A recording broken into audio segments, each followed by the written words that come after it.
Okay. Would you all please join me in the Pledge of Allegiance? I pledge allegiance to the flag of the United States of America and to the republic for which it stands, one nation, under God, indivisible, with liberty and justice for all.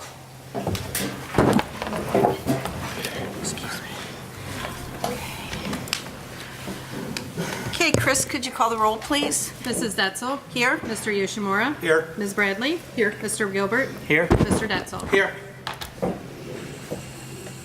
Okay, now we have Butler Tech report, Jim. Yeah, I'd like to have Chris Trentman come up, our satellite supervisor. He's going to bring up our exercise science teacher from Northwest High School. Good evening, thank you. Real quick before I hand it over to Megan Rudolph, I just want to say over the past 2 months we've been having a lot of our CTSO competitions before local and state or local and regional competitions, and we have almost 100 students that have qualified for state, which are now coming up this next month and a half. And so hopefully we'll have a lot of national winners to go on to nationals this summer. We also have, currently there are 2 different PBS stations filming our programs, one from Cleveland, filming Dave Campbell's program. That one is mainly dealing with women in engineering, and that trying to focus on that. And then in about 2 weeks from now, Dave Fox's program, machining program, is also going to be highlighted from a PBS station here in Cincinnati, and that's going to be more geared towards a career outside of college that students can take. And at this time, I'm going to turn it over to Megan Rudolph, who is our sports medicine teacher, and they have a little presentation they'd like to do. Thank you guys very much for having us here. You guys can come on over if you want. These are my very lovely students. They're all seniors of mine. This is Cassie Smith. She goes to Coleraine. We have Monolito Thomas. He goes to Northwest. Ivan Pace goes to Coleraine. And Megan Hager goes to Northwest. So we wanted, first of all, I have to brag on my students a little bit that we have 20 students going to state this year for sports medicine and exercise science for my program. So we're super excited about that. We'll compete in the state-hosted competition in April. But we wanted to talk a little bit tonight about something really cool that we did this year. We did staff fitness assessments for Northwest High School. So we did it, this is my 3rd year, so we've done it the other years as well, but this year I kind of ran it a little bit different. I went to a course this summer on project-based learning, so people who are in the room who are educators by trade. I'm not. I'm an athletic trainer by trade, so this whole thing is pretty new to me. So project-based learning is something that we did, and it kind of left it up to them to figure out how the heck are we going to run these staff fitness assessments. So the first year we did it, we had like 30-something staff members show up. Last year we invited Coleraine and Northwest, and we had a little bit less. And this year, for some reason, we didn't have as good of a turnout, but my students did a really awesome job, and I just wanted to brag on them a little bit and let them tell you kind of what we did for the staff at Northwest High School this year. So as class president, I thought it would be my duty to help my class get everything together and to, as Ms. Rudolph said, to do it ourselves. And I thought that just putting everything together, and with me doing blood pressure and Megan doing height and weight, and oh, you did height weight, my bad. And then you did hip to waist ratio, and I've been doing the step test. I just felt like it was really good that we did it ourselves and that we learned it on our own. She didn't need to teach us. We looked in the books. We looked online. We did it ourselves, and it just really helped. And one other thing we learned is professionality, by using different words, not as in obese and overweight, but in high risk or low risk. I did the step test, and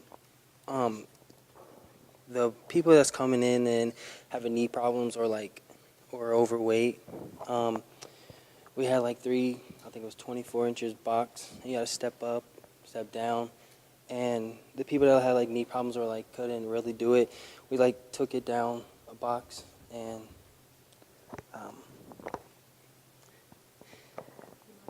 yeah, motivated them. Yeah, that's what I was trying to get. Motivated them, and I put it into like like me playing sports. I play football, wrestling, and now I'm playing baseball. But like my coaches would motivate me, tell me it's okay, keep pushing, do my best I can, and that's what we did with them. So for me, it kind of put like my future in front of me. Like it gave me a professional setting to where I could really put it into like a real life perspective, because I had to go out of my way and I had to introduce myself. I had to say, hi, I'm Megan Hager. I'm going to be doing your hip to waist ratio. And I had to explain what it was. And it really like just put into perspective like what a real life setting for a work job would be for me.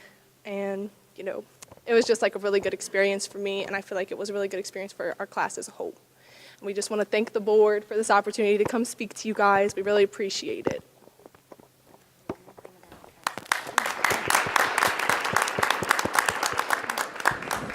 One more thing I will say about these guys is the professionalism that we saw from them during the fitness assessments.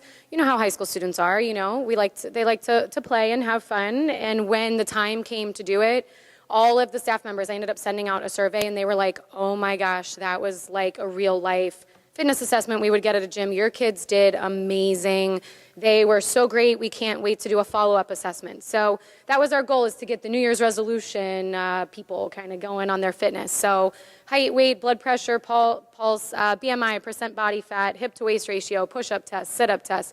My students learned how to do all of this, and they did a totally awesome job. So sometime in the next few weeks, we'll be doing a post-assessment with the teachers to kind of see if they met their goals. One other thing that I don't know if you guys mentioned, we ended up sending them their results. So when we do, so for each section, and giving them some advice about things they could do to make themselves better. So we're excited to do the post-assessments sometime here in the next few weeks with these teachers to see how they did. So I'm very, very proud of them for all the hard work that they put in.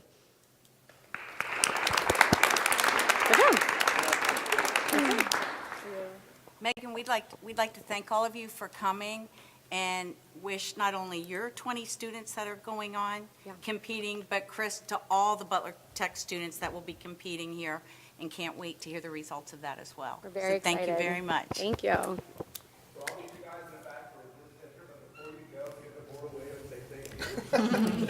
Normally we shake your hand. Thanks, guys.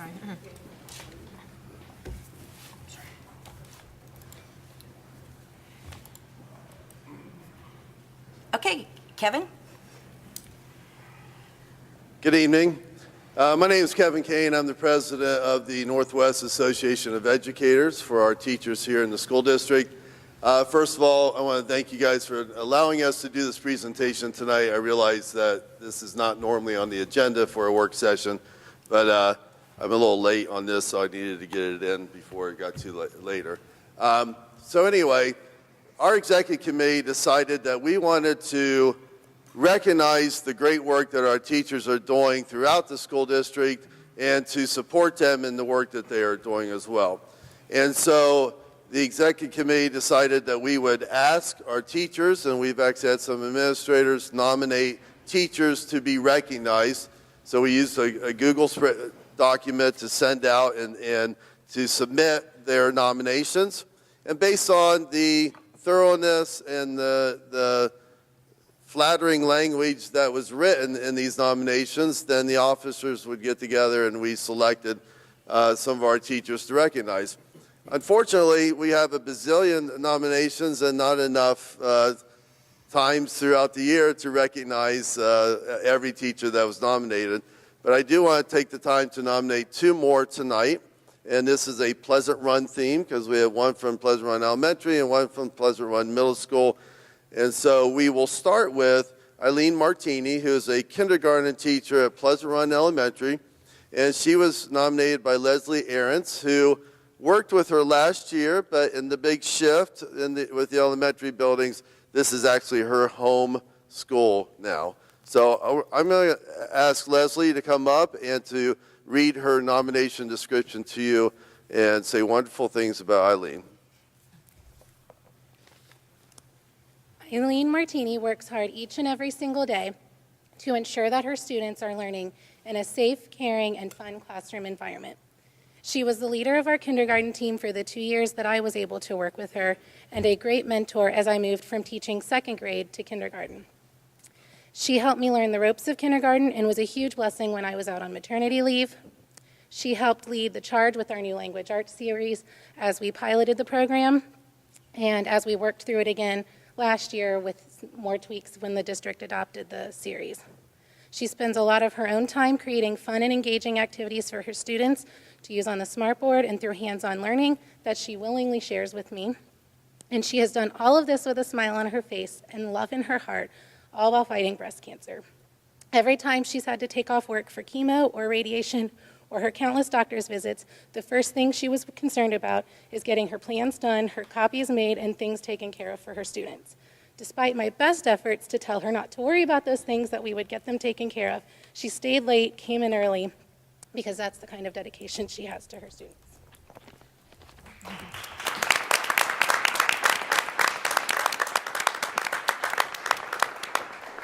Okay, Eileen, don't get too far. Eileen. So, all right, well, sorry, she's wiping herself dry here.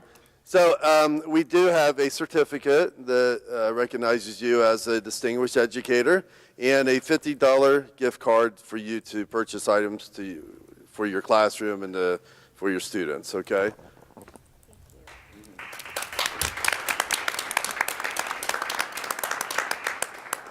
And next we have Jennifer Dole. She is a 6th grade math teacher from Pleasant Run Middle School. She was nominated twice by Allison because we sent out the invitation last year and she nominated her, and then we did it again this year and Allison nominated her twice. So your persistence has paid off. So I'm going to ask Allison Driesbach, right? Driesbach to say some wonderful things about Jennifer.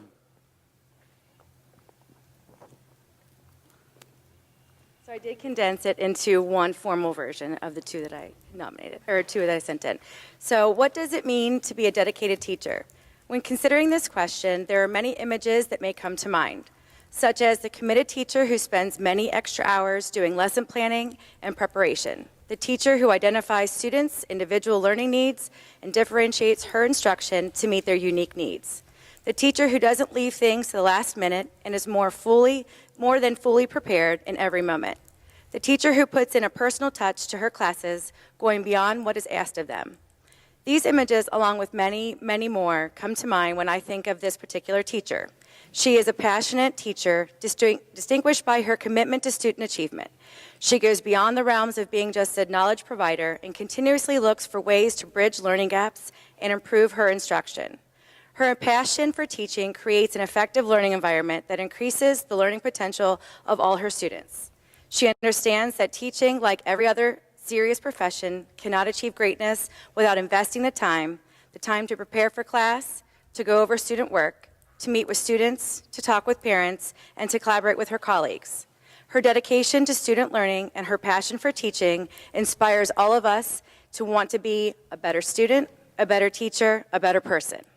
Although all teachers possess this potential, only some stand out in our minds as truly great, and is the reason why I'm nominating Ms. Jennifer Dole for the NEA's Distinguished Educators Award. She truly is an inspiration to all of us at Pleasant Run Middle School.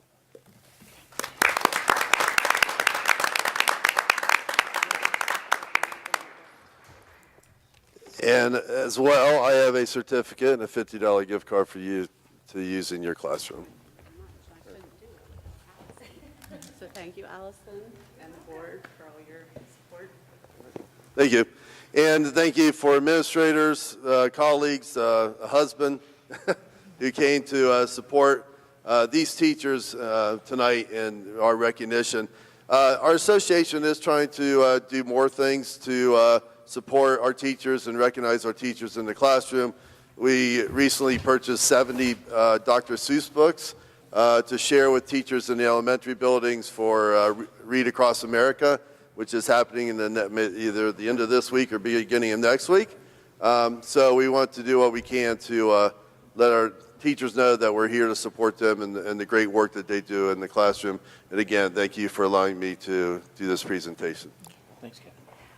I'd like to, again, congratulate Eileen and Jennifer and all the teachers that were nominated. And Kevin, never apologize. We will always make time to recognize our staff and our students and their programs. So thank you very much for everything you do.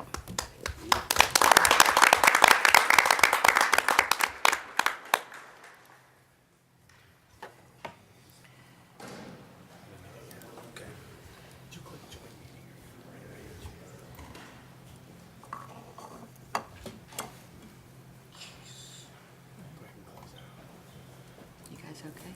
Yes. Oh, he forgets to log in up top.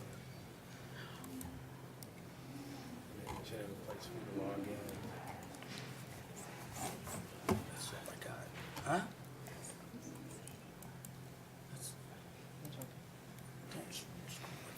We'll be ready in just a second.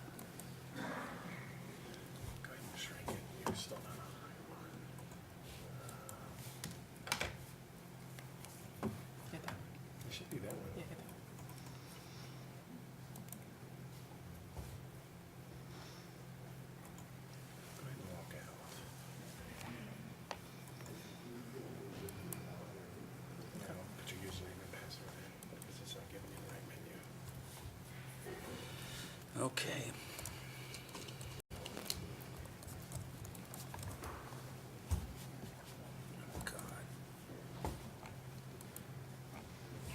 Why is it Try to be easy without this paper.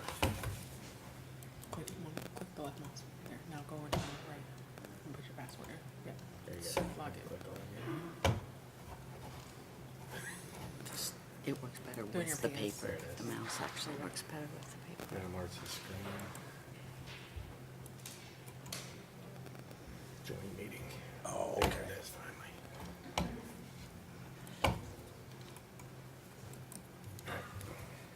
We're good. Okay. All right, the first item is certificated licensed personnel, certified retirements and resignations. Superintendent recommends the Board of Education approve the certified retirements and resignations as listed. So moved. Second? It's been moved in second. Are there any questions or comments? Okay.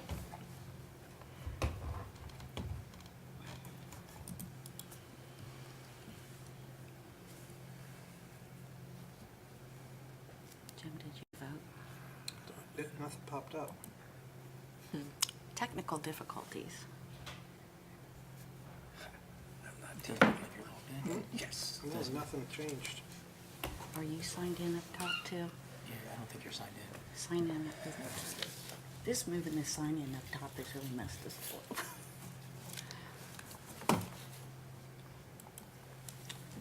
And no mouse pad's not up. I forget because it's up top. Join meeting. Hey, you guys are in, apparently. Right. All right. I'm in. Motion passed 5-0.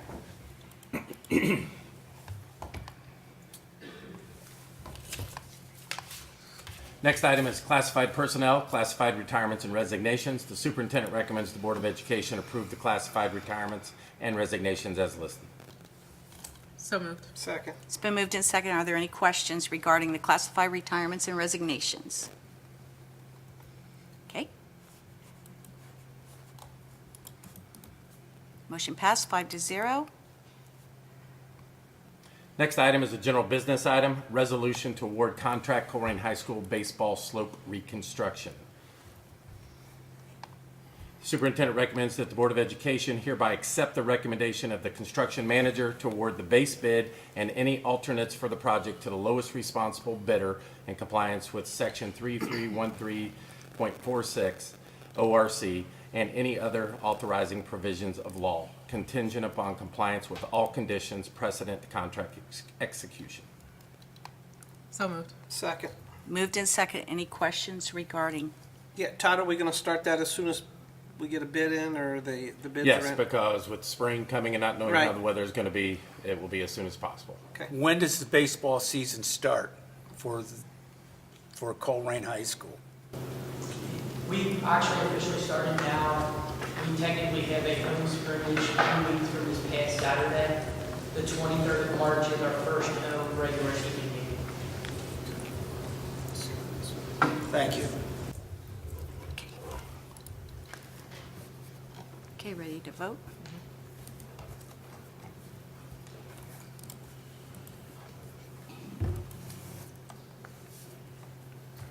Motion passed 5-0. Hopefully the weather will cooperate and we'll get this done quickly for you. The next item is certificated licensed personnel. Superintendent recommends the Board of Education approve certificated licensed personnel items as listed. So moved. Second. It's been moved and seconded. Questions regarding certificated licensed personnel?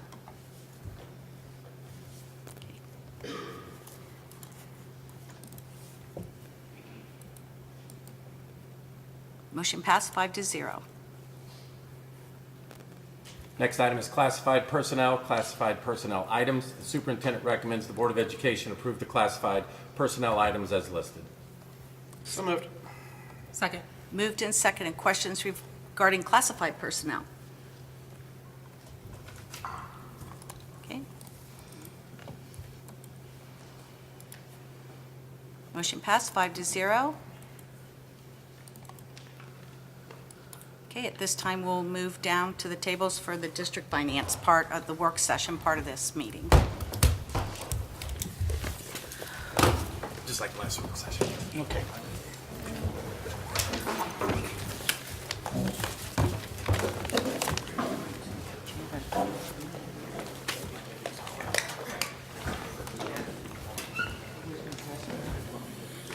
We can move the other ones down, but since I'll be doing it, I'll keep this one if you can move the other ones down.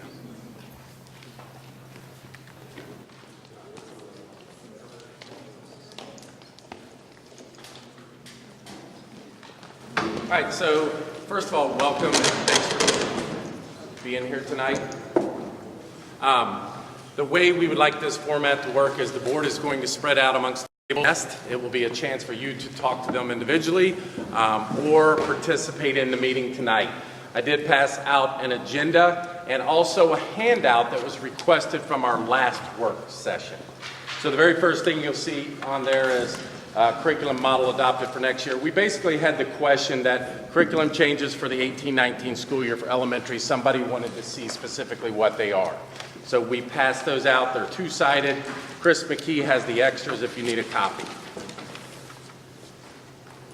So to go over the entire agenda before we begin, the first thing we want to do is have a presentation on special education, as it is something that is very costly to school districts as you run your school district, and it is very costly in terms of supplying what the kids need. So Heidi's going to present on that. Then we have a PowerPoint that we're going to go over that talks about a Levy Pass scenario. In other words, if a levy passes, what would the kids receive for this?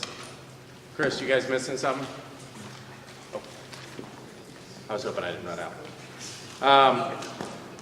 Then we have a staffing plan that we would like to introduce and talk about what we feel needs to be staffed for our schools to be successful for our students. Then we will have a levy fail scenario discussion to lay out the timeline for what we expect to have by May in order for the board to make decisions on amount of levy, how many years they expect the levy to last, and what the scenario would cover. And then lastly, reports out from our PTA meetings and what we found out there. So at this time, what I'm going to do after every presentation is stop, let the board ask questions, and then anybody who is here as a guest, please ask questions. If you want to hear from board members, this would be your chance to say, I'd like to know your guys' thoughts, or this would be your chance to ask me questions or one of the folks here in the audience that works on our AO team, and we could clarify things for you. So at this time, I'll turn it over to Heidi Stickney, who is our Assistant Director of Special Education.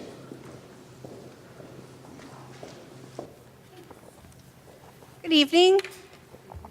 Can everyone hear me okay? All right. Thank you all for being here. I know that special education was the only reason you came tonight. You were so excited to hear about all of our great. So I want to share some information with you. So this update will talk a little bit about what special education is, how we serve students, and what kind of costs are incurred with that. Good, thank you. So what is special education? Special education is a federal law. It's a requirement that every public school district provides services to students with disabilities. It is something that we call FAPE, a free appropriate public education. So every student who is identified with a disability through an evaluation process is actually provided services through an IEP. So you probably wonder, well, how many students do we serve?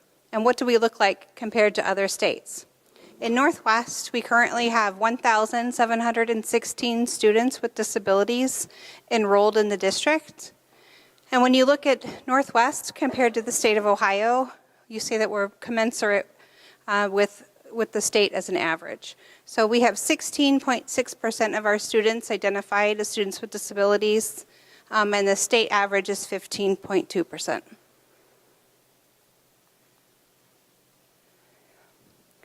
Students are also identified in the state of Ohio based on a disability category. And so this is a visual comparison of how we compare with the state average for disability categories such as autism, specific learning disability, deafness, for example. You can also see here that we're very commensurate with the state average for all disabilities as well.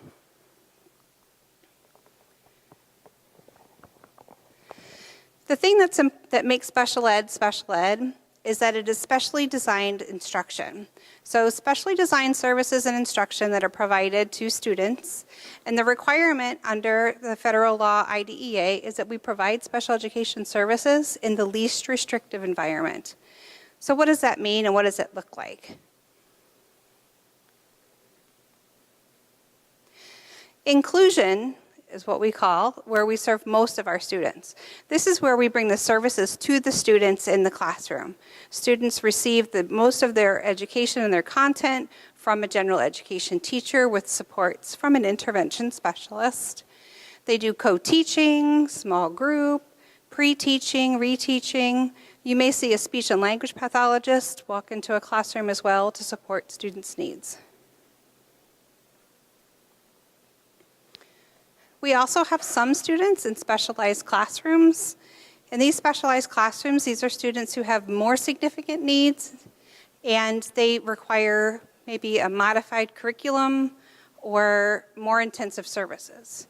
So we have students who receive services in a much smaller student-to-teacher ratio in these specialized classrooms, and they're receiving probably several related services as well. So physical therapy, occupational therapy.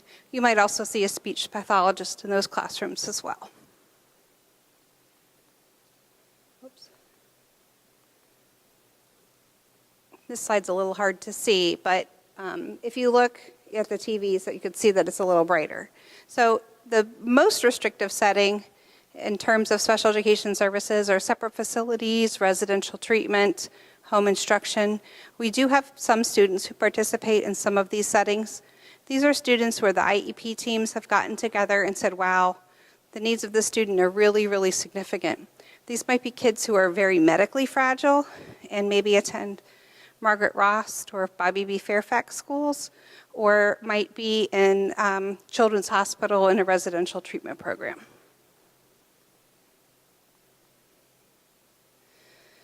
In terms of how we serve students in districts and how do we support the students who are actually participating in our buildings, this is a kind of a breakdown of how many intervention specialists or special education teachers are serving kids at different grade levels.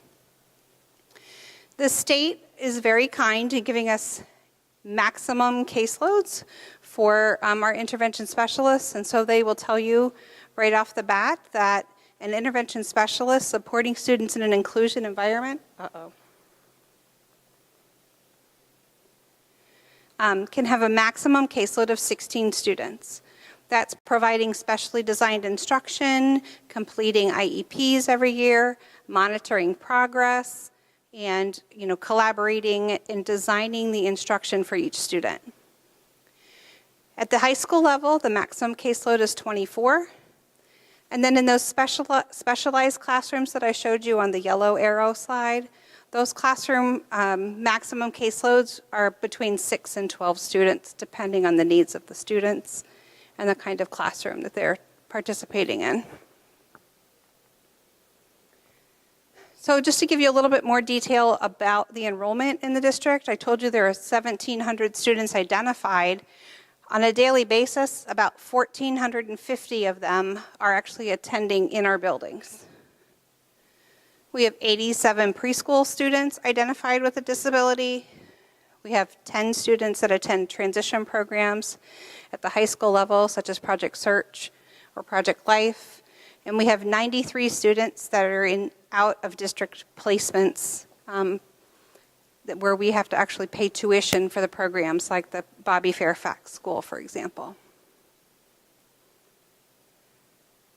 So could you give a high and low number on what it costs for one student to be placed outside of district? District tuition is based upon the program. So every program kind of runs their own. If you look at an average cost of tuition, you're looking at about $35,000 to $45,000 per student just for the tuition to the program for a year. I think Bobby Fairfax just gave us a new contract, and I think it's $50,000 per year for Fairfax and Rost.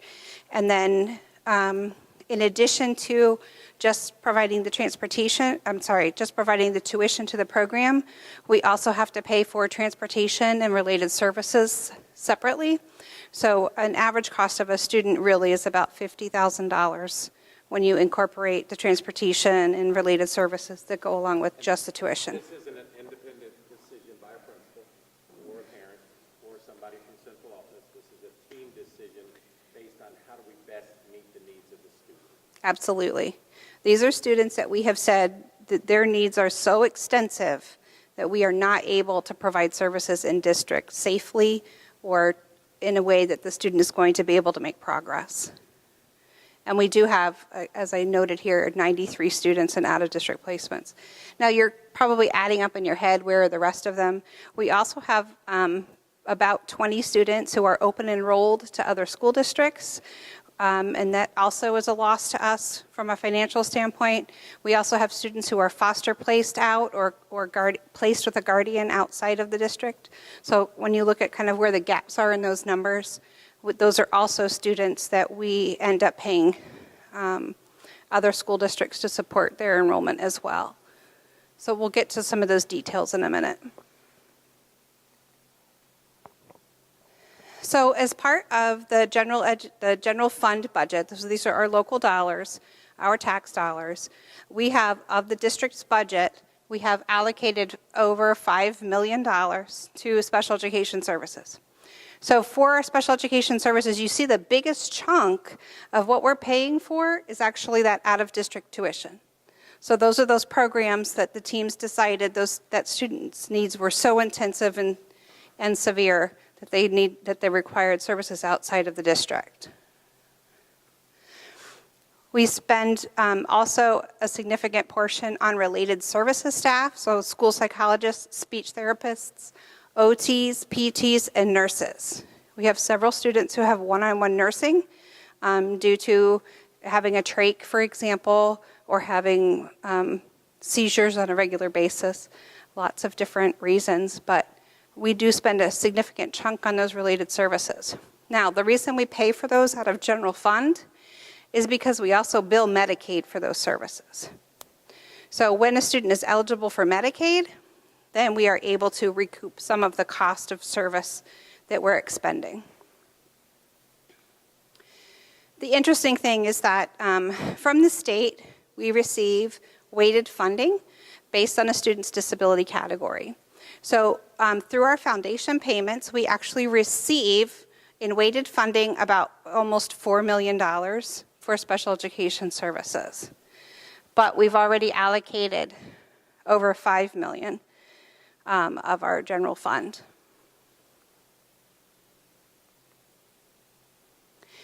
In addition, we receive federal funding. So because IDEA is a federal law, there are dollars that are attached to that mandate.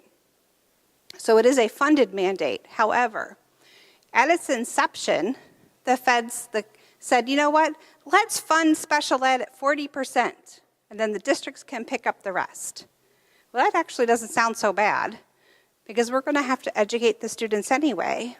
Unfortunately, the feds never came through with their promise of 40% of funding, and only fund us at about 16% for special education. So, and that's just over $1,800 per student that we get in our federal allocation.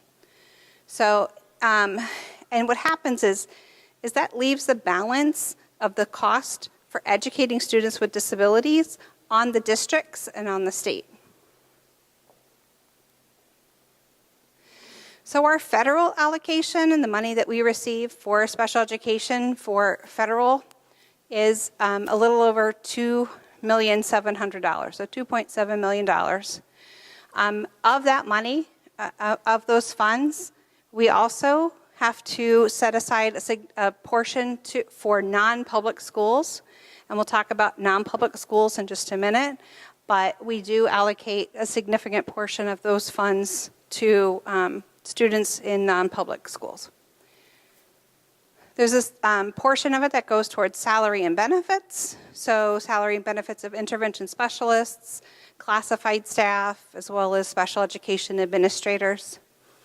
And then purchase services, I noted that we had billable services coming out of our general fund, occupational therapy, physical therapy, school psychology services. The purchase services that we pay for out of the federal funds are things that are not billable to Medicaid.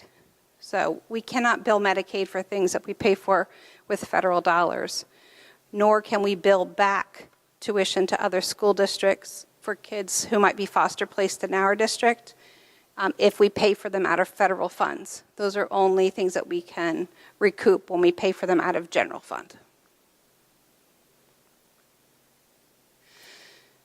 So non-public school services. Non-public schools have the option to participate in IDEA and other federal programs. And in our district, there are 6 non-public schools who opt to participate, and they serve 270 students. So of those 270 students, some of them are students who live in Northwest and attend maybe St. Ives or St. James, for example. Some of them are students who attend St. Ives or St. James but may live in Oak Hills or Cincinnati Public. But because they're identified with a disability, the funding flows to those buildings based on their enrollment, not where the student lives. So of our $2.7 million, we are spending $394,000 on non-public schools. That was last year's total. I think this year's total is over $400,000.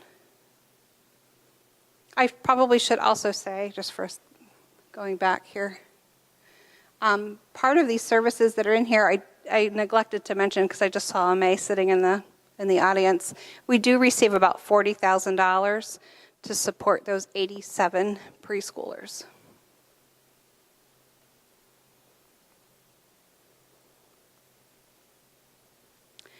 Some of you may have heard about the Autism or the John Peterson Scholarship. And what I want to share with you is that we do have several of our non-public schools who are Peterson providers or Autism Scholarship providers.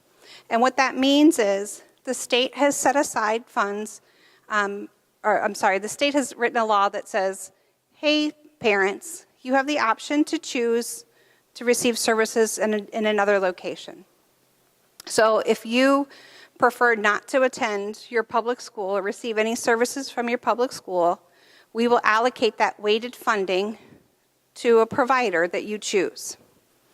So in Hamilton County, there are actually 29 Autism Scholarship providers and 52 John Peterson Scholarship providers. When you look at our surrounding counties, combined, there are 13 Autism and 21 John Peterson Scholarship providers. So Hamilton County is very heavy in scholarships and in scholarship providers, and I'll show you an impact on our number of students who participate. Because we have so many providers, we have a very large number of students who opt to participate in that scholarship. When that happens, those scholarship funds are allocated to those parents and to those providers away from us. We have 27 students who participate on the Autism Scholarship, and we have 103 students who participate on the John Peterson Scholarship. These are students who live in Northwest and take their funds to another place.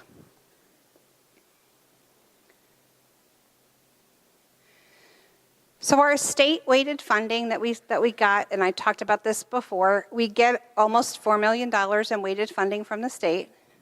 Of that $4 million, we lose $1.5 million to scholarships. And that's just those about 130 kids that are participating. We lose $1.5 million of our funds. And then in addition, we're also sharing, we have to also monitor all of those students and provide supervision and make sure all of their documentation, their paperwork is completed, their evaluations are kept up to date. So we're expending about $40,000 in administrative staff time just to monitor that $1.5 million. So if I go back, so we received $2.7 million in IDEA funds. We receive about $4 million in special ed state funds. But the cost that you see up here, that $5 million out of general fund, does not include any of the human resources or staffing that goes on. So we're in a situation where special education continues to cost the district money and the local, and that come out of our local dollars. There's not any kind of promised increase at the federal level for IDEA funds. So where we're supposed to be funded at 40%, we're still only funded at 16%.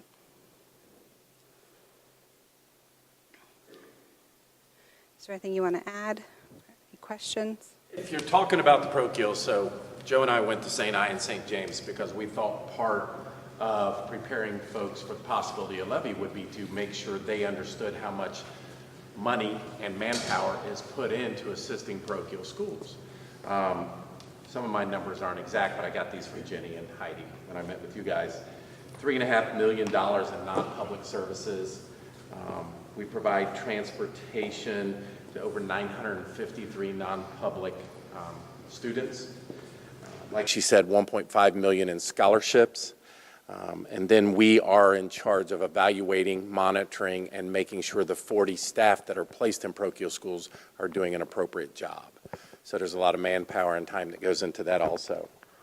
I think the purpose and what I'm looking feedback for, and this can come from questions from the board or from our audience, is what is the important part of this to tell our public, because it is a huge expense. If you add up what she went over and then the $5 million at the end out of our general fund, it's about a $9 million, $10 million budget on special ed alone. Plus the teachers that we hire. The other thing that is concerning to me is we have students on IEPs who have special needs. So let's take a 6th grade wing up here that has 6 classrooms in it. And let's say there's 32 kids spread out on IEPs in that 6th grade team, and that's a real possibility.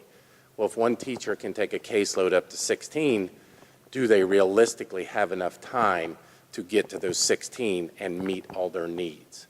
So things we look at are double blocking language arts and math, trying to do things that assist getting these students what they need, because we are just as responsible for them as we are anybody else. So from anything that Heidi presented, do you have questions? Do you think it is something we should emphasize when getting communication out? Something that we should put a video on, or just general feedback about her presentation? What is the financial impact to a family that sends their student to parochial school if they don't pass a levy? So the impact, you asked the question of what is the impact to a family who elects to send their student to a non-parochial school if the levy does not pass? So federal funds are allocated for IDEA, are allocated based on the identification of the student. And so there's not an impact on the special education services per se. The non-public school, so we write IEPs for students, and non-public school is required to write an ISP, which is an individualized service plan. So the level of services that they receive at a non-public school are not nearly as intensive as what they could receive in a public school.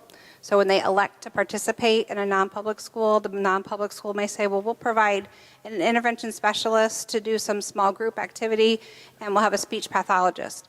Well, if that student also needs occupational therapy or physical therapy or more intensive programming, the non-public schools are not able to provide those because of the so in terms of the levy, that support comes from, there's not an impact on special education. Other questions, comments? Mark? So how much money do we actually bill either Medicaid or one of the managed care organizations that our students may have? The billing is based, it's different on an annual basis. So we do kind of a quarterly amount, and then we have an annual amount that's a settlement. We're still trying to settle with Medicaid for 2 years back. We just finished our 16-17 audit, and so I can get you those totals, but I don't have them tonight because they're back billed. What percent are we capturing these services? Like, so say in a week's given time, so I'm not sure what the frequency of the PT, OT is, but first of all, so we don't employ the PT and OT folks. Yeah, the PTs, the OTs, the speech pathologists are all contracted All contract, staff. 1099. Yes. And so we contract them, but we do the billing and collect it for the district, and we pay them All of our we have contracts with Rehab Continuum Services for physical therapy, and our contracts for speech and OT go through a Hamilton County Educational Service Center. Those staff actually do the billing directly into the system. So every contact that they have with a student is a billable time. Sure. So if a typical speech pathologist might have 40 students on her caseload, and they may have an average of 90 minutes per month of service, that those would be billable times. However, Medicaid is only billed for those students eligible for Medicaid. So even though I have to document for all students how much time I'm spending, and that we're only getting a portion of that time back through Medicaid. So a typical quarterly amount that I saw, I think, was $42,000. It's not much. And that's live billing as opposed to what we get in a settlement at the end. Anybody else? When you ask what we can do, as far as like videos and so on and so forth, I mean, this is kind of a touchy subject because we don't want to appear that we're complaining or we don't want to serve a special ed, because that's what public education is all about. It's all students. But I do think it's important that all of our residents see these figures and see what a public school deals with. And the thing is, budget-wise, we never know. Tomorrow a family could move in and we could have 1 or 2 students that cost $100,000 to educate, and legally we have to do that over anything else. So, I mean, I think this information needs to get out there. I think the way that this was presented was done very well.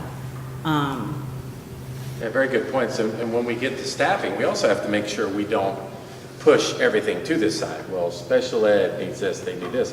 You can't forget you're hiring kids, and your active parents who participate and who volunteer in the schools. And so put a staffing plan together where you can not only service the kids who might need a double block of reading and math, but also provide enrichment and extending circumstances for our hiring kids so they don't have to stop and wait for everybody to catch up as they go. So yeah, it's that fine line of how you do both, but you can't let one side outweigh the other. There's also a federal requirement with IDEA that you cannot make decisions about services to a student based on cost. That's illegal. So you will never hear me say in a meeting, oh, that Bobby Fairfax is going to cost me $50,000 a year. Like, I can't send you there. I can't. That's not how we make decisions. We have to make decisions for special education based on student needs, period. So where it might make sense from a budgetary standpoint to say, okay, well, I'm going to pick this program over this program because this one's going to cost me less money, I can't do that. But you just brought up an excellent point that Daryl and I probably told you only had 15 minutes, so you did not talk about. And so we have a severe problem with K through 2 students and some severe emotional instability coming to school. So Heidi put together a connections program that uses Warren County ESC, and by keeping those kids in-house and not sending them out, we've saved about 200. We actually have saved over $1 million in tuition. So we don't stop because if we thought we could start a legitimate autism unit in our school district and we could fund it and do the right things instead of sending 50 kids out, we would do that. It all depends on what we can provide. I think a good question for you to think about is, first thing I would ask her is, why don't you hire your own OT and your PT in your sites? They're not there. And Hamilton County and Warren County and Butler County pay more. We tried our own sites 2 years ago. We could not fill them. It is so bad that they just told us at Friday's superintendent meeting that they're hiring 7 extra for next year because of the mental health services identification things that are going on. So we do think about those things also, but I think we cannot let it slip that the Connections program saved the district a large amount of money because we decided to do something internally instead of paying for the kids to go out. Yeah, the Connections program not only saved us money, but 80% of those kids were able to go back into a school environment. Whereas had we paid for a year's worth of tuition, the average cost for Connections was about $12,000 per year per student. And the average cost, again, for the tuition for an out-of-district placement would have been about $50,000. So the savings for those students was significant, and we were able to get them ready and prepared and back in a school building. And I don't want anybody to think that it's limited to one school in this district. It's not. I'm in MHE the other day watching what's going on with a young man as a laptop comes flying out of an office. So it is at every school. These poor kids just need assistance, and we're doing the most we can to help them. So if there's no more questions there, I'd like to go to what does a student get out of a Levy Pass scenario, Chris? And what we showed here, Amy and I found out, we've created some videos, and some of our videos we found were very difficult to understand, so we've tried to change some things. So one parent brought up, you're showing me here, Todd, that we're a service industry. You're showing me that we spend 80% of our budget on salaries and benefits. Why don't you show me what that does for my kid? And so I am looking for feedback from the board or questions from the board or any of the audience. Does this show what a Levy Pass scenario would look like and what our kids get and we're able to maintain as long as it does pass? Is it easier for me to take that little thing? Heidi, do you have it? Oh, I put it on tape. So the first thing is we moved band and orchestra during the school day. What we found out is our band and orchestra numbers were going down and down. Both high school programs were being depleted of orchestra and band students. And what we found out is that parents could not get here before school started to drop them off. It became solely their responsibility. So we moved band and orchestra to being part of the school day. Now we have larger numbers. We're to the point where a lot of our schools can't get enough instruments for all the kids that are interested. I brought this up at a board meeting, and since I've had alumni connect me, and we've now been able to hook them up with additional instruments. Second thing, gifted teacher full-time at each building. We never had that. We had shared gifted teachers at each building. We are to the point when we look at staffing, we might have the need for 2 gifted teachers at some of these 900 buildings based on need and what we have. But right now we have 1 at each building. Higher level academic offerings such as AP and College Credit Plus. This becomes very difficult. This is also very important. So we talked about special ed and one end of the spectrum. Now we're talking about the other end of the spectrum. But yes, we do have special ed students who are taking AP classes and CCP classes and doing very well. But what this is, AP gives you credit to any college in the country as long as you get a passing score of a 3, 4, or 5. CCP is College Credit Plus. It is a class similar to AP that will get you credit to Ohio institutes. So what we have had happening is some of the schools, for AP, you have some lower class sizes. You will have 6, 7, 8 kids in that class.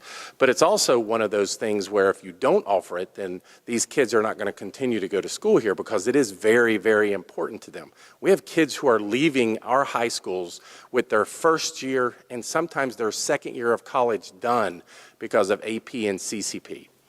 If you look at Megan's class when she gets up here, if they continue in sports medicine, the majority of them should have their first year of basic college classes out of the way. So that is a huge advantage. In the past, we tried offering AP at both campuses. What we found is that our kids did not have a way to travel back and forth.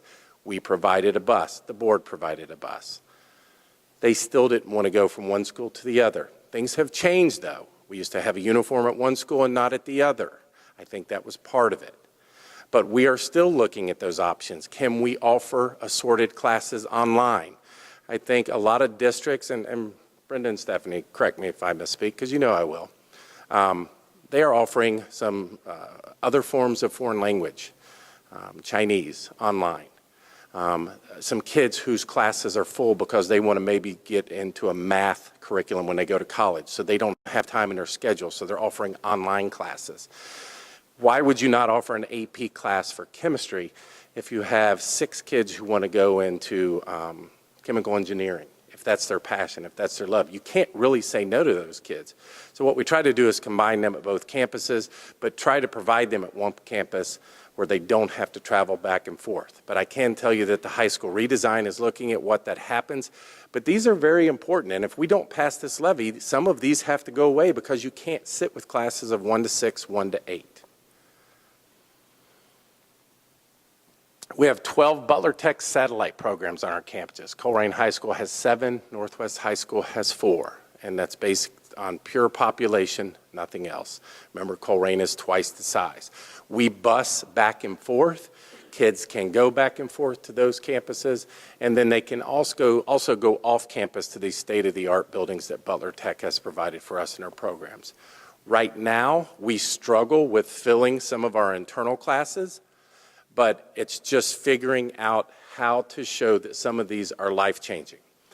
I can tell you that some of our kids don't look at being a welder as life-changing.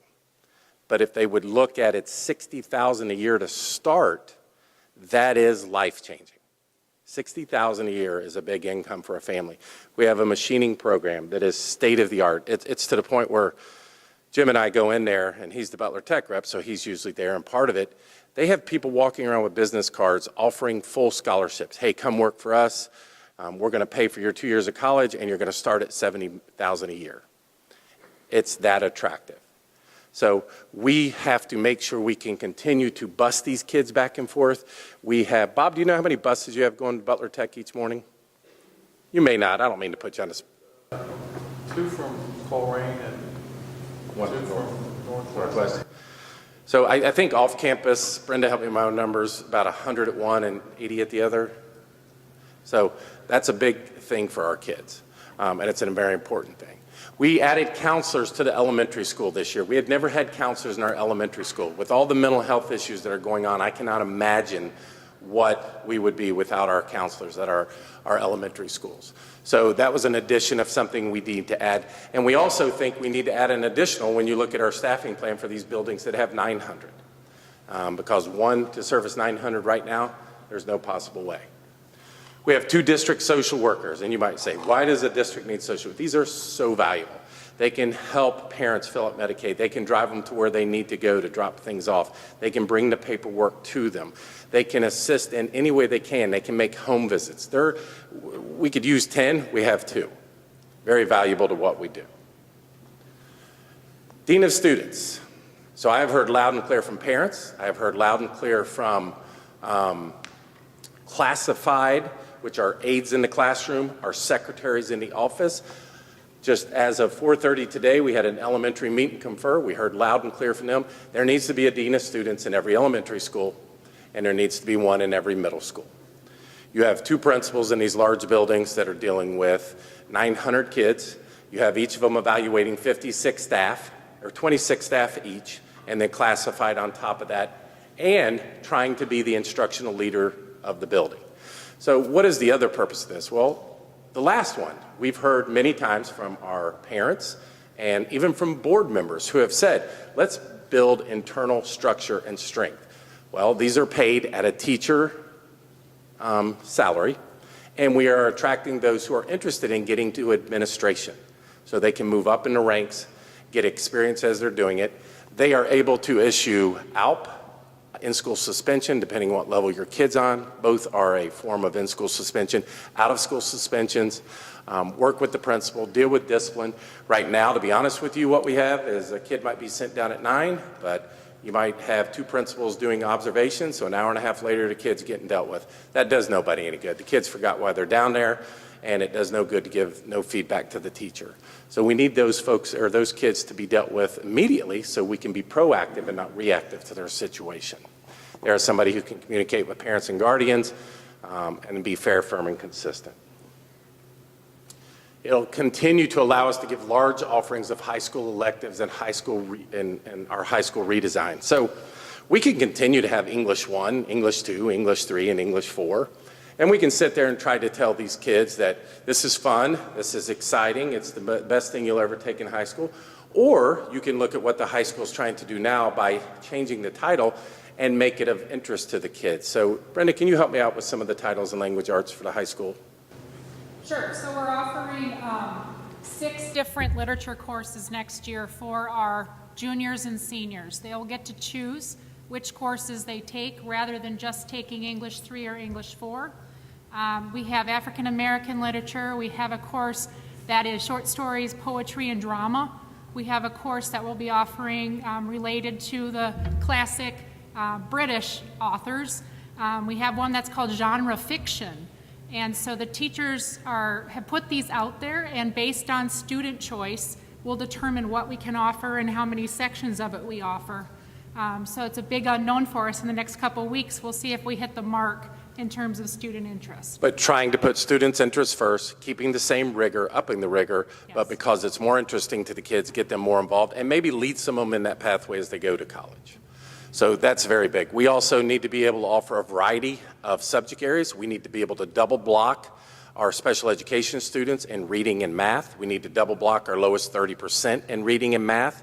We need to offer a variety of history courses to our kids that attracts their interest, that they want to participate in. We just need to be able to have that flexibility. Otherwise, what a basic schedule would look like, you need 21 credits, you need 4 English, so let's call them English 1, 2, 3, and 4. You need 4 math, algebra, geometry, trig, and whatever pre-calc, whatever you want to make the last one. It can get that basic if we don't get what we need. But this will continue to offer different things to the kids so they can pique their interest and continue to get them in the right direction. Busing is a big thing. Right now, we bus a lot of students. And we bus a lot of students that live within a mile. So I've asked Chris to get with Bob and Thomas, and what would it cost, or what savings would there be, one, if we only bus those students who live a mile and beyond. And again, the state limit is 2 miles. And there should be a huge savings there for the district if the levy does not pass. So we don't have the exact number, but there should be a savings for each of those. And then we had Rich McVeigh ask at our last meeting, if you bus every kid in the district, what would it cost? Bob, you're smiling?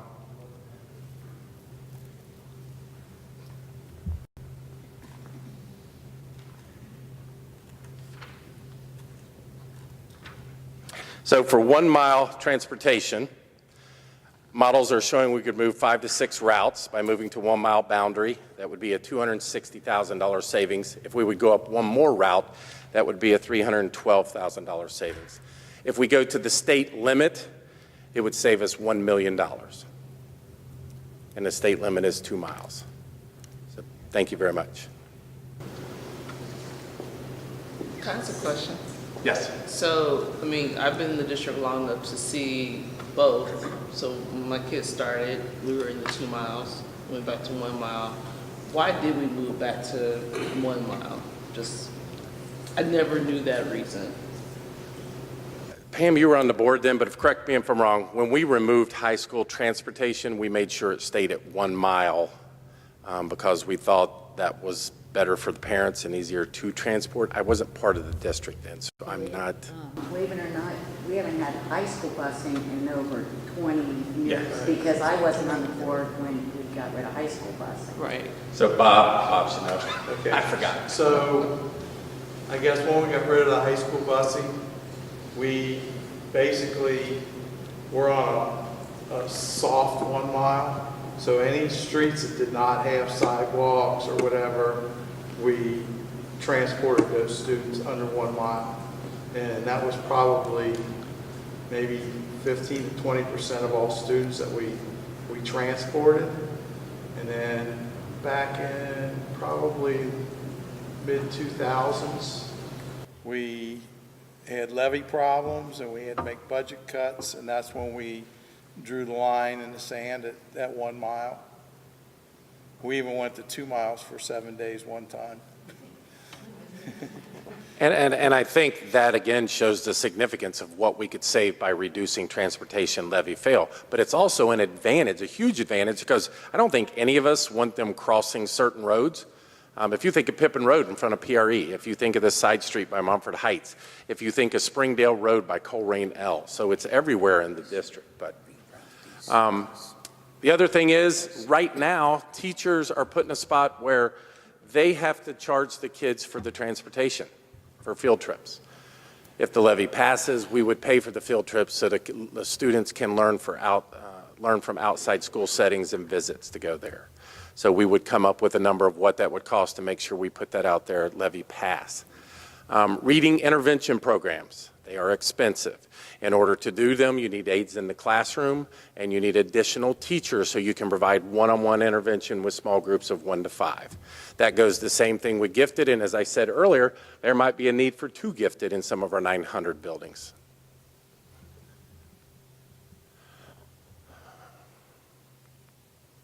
Extracurricular. We know that cutting all sports because of the salaries we pay coaches and transportation saves $1 million. I don't have an exact number on middle school, but I think I have found it very interesting through middle school meetings that there has been discussions about clubs taking over middle school football in particular because of the recruiting that's going on.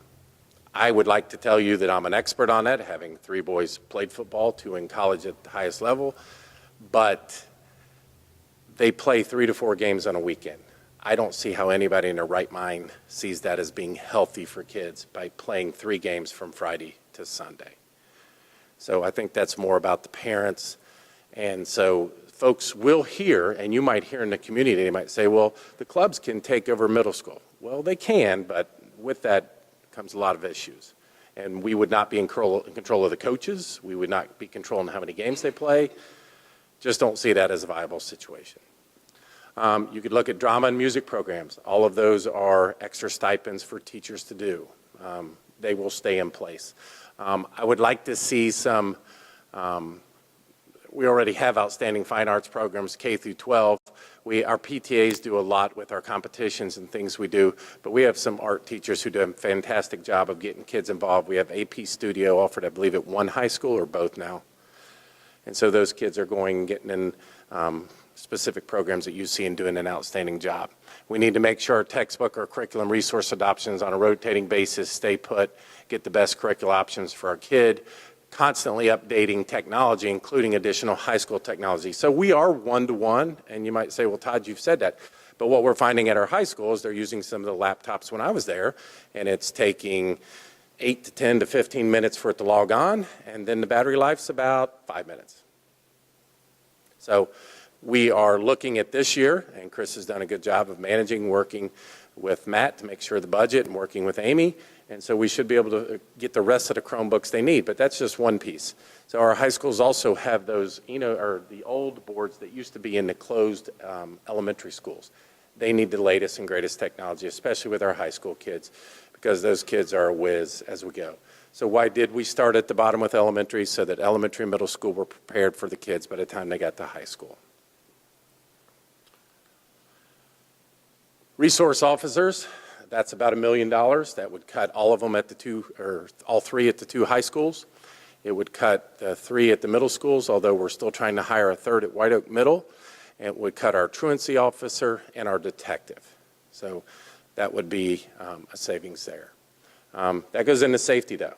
I know what the opinion is and what's going on out there, but I have to put everything up there. So this would keep those things in place. And again, this is everything that will stay in place. Enrichment opportunities for students who are gifted and talented, after-school robotic clubs, middle school and elementary. It'd be nice to work with the community to get out and partner. So I live next to St. X, I live next to Moeller, I live next to LaSalle kids who attend there. We have engineers who work for our folks, and we have communication experts, and we have other people. It would be nice to partner with them, get a stipend in place so there'd be after-school activities offered at all our elementary school to stimulate girls' and boys' interest in extracurricular activities. Expand our offerings there because we really have a very limited offer for what we do for our elementary folks. Some of them could be tied into our Butler Tech program. So we know next year we're getting a new Butler Tech engineering robotics teacher. Dave Campbell is moving up to the campus at D. Russell Lee. So the person we're looking at hiring will shadow Dave part of the time and deal with seniors.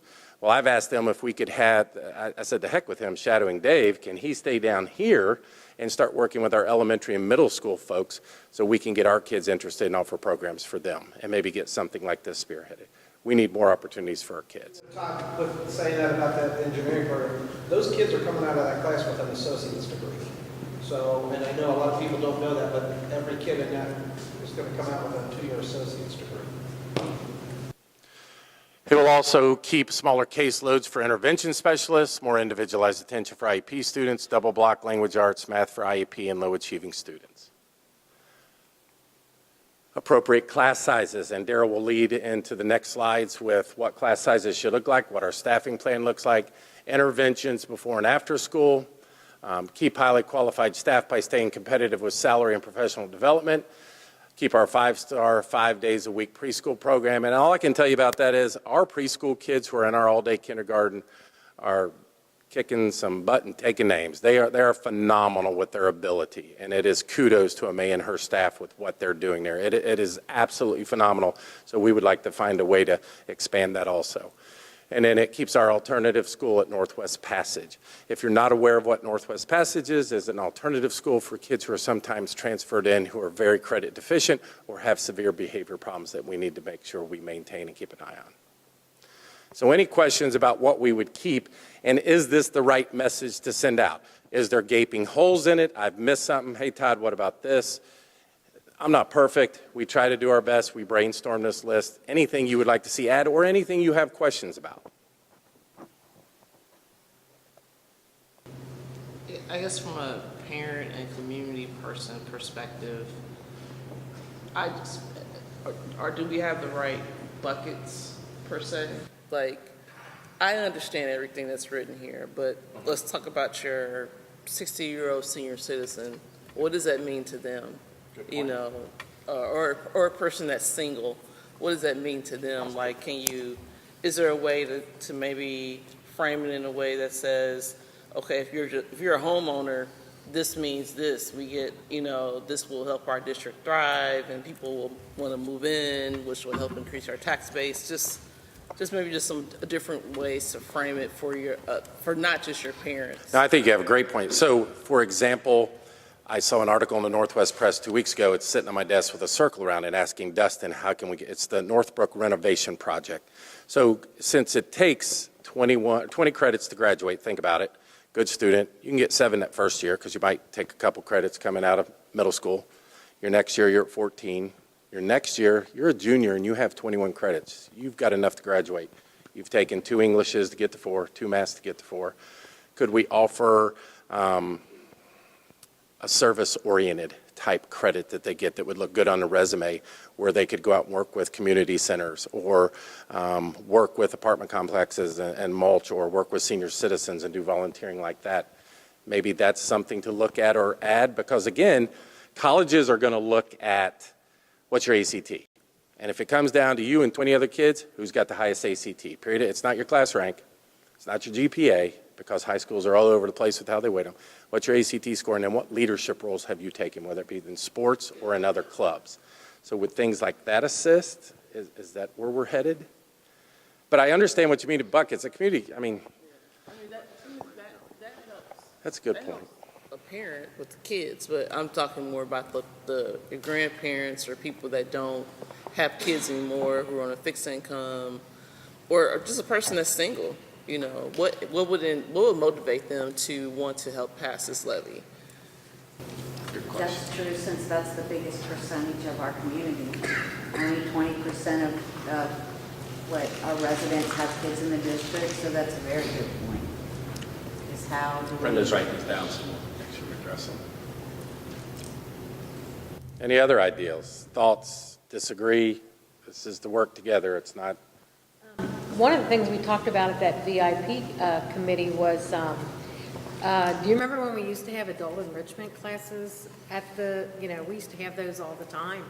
And there was a lot of people that was interested in that, and a lot of people in the community came, they would have them at the high schools, and they offered all kinds of stuff. And what we talked about too, she's got a good point, and Butler Tech is very interested in this. It could be a Windows session on how to run Windows, or an Excel spreadsheet, or a Microsoft Office suite, and it would be an opportunity for adults to come in and take these classes. There is still such a shortage in welding and machining that they are even recruiting adults to come into these programs. So that might take a person who doesn't necessarily have kids in our school district, but who might be 30, 35, who are still looking for an income that is supporting their family, so it might be a good way to talk there also. And I know Butler Tech has a specific interest in helping us with that. Yes? I also think, as being a very active community member, you have to be careful of your message, not just on what it is that you plan to keep if a levy passes, but me sitting here watching your presentation is, here's what you're going to keep, but if it fails, here are some of the things that are going to go. And the triggers, some of the triggers that you showed have notoriously been busing. So I'm like, there goes busing again. You hear a lot about the extracurricular. So I think you need to be cautious on showing both sides of that coin. You call it what you want to keep if it passes, and then what you may lose if it fails, which, is reality, but it depends on how you approach it. Good points. We'll have a little bit of exactly what you're talking about after we get past Daryl's part. So, we sit and talk about this a lot. We've been talking about it since I've been on the board for a year.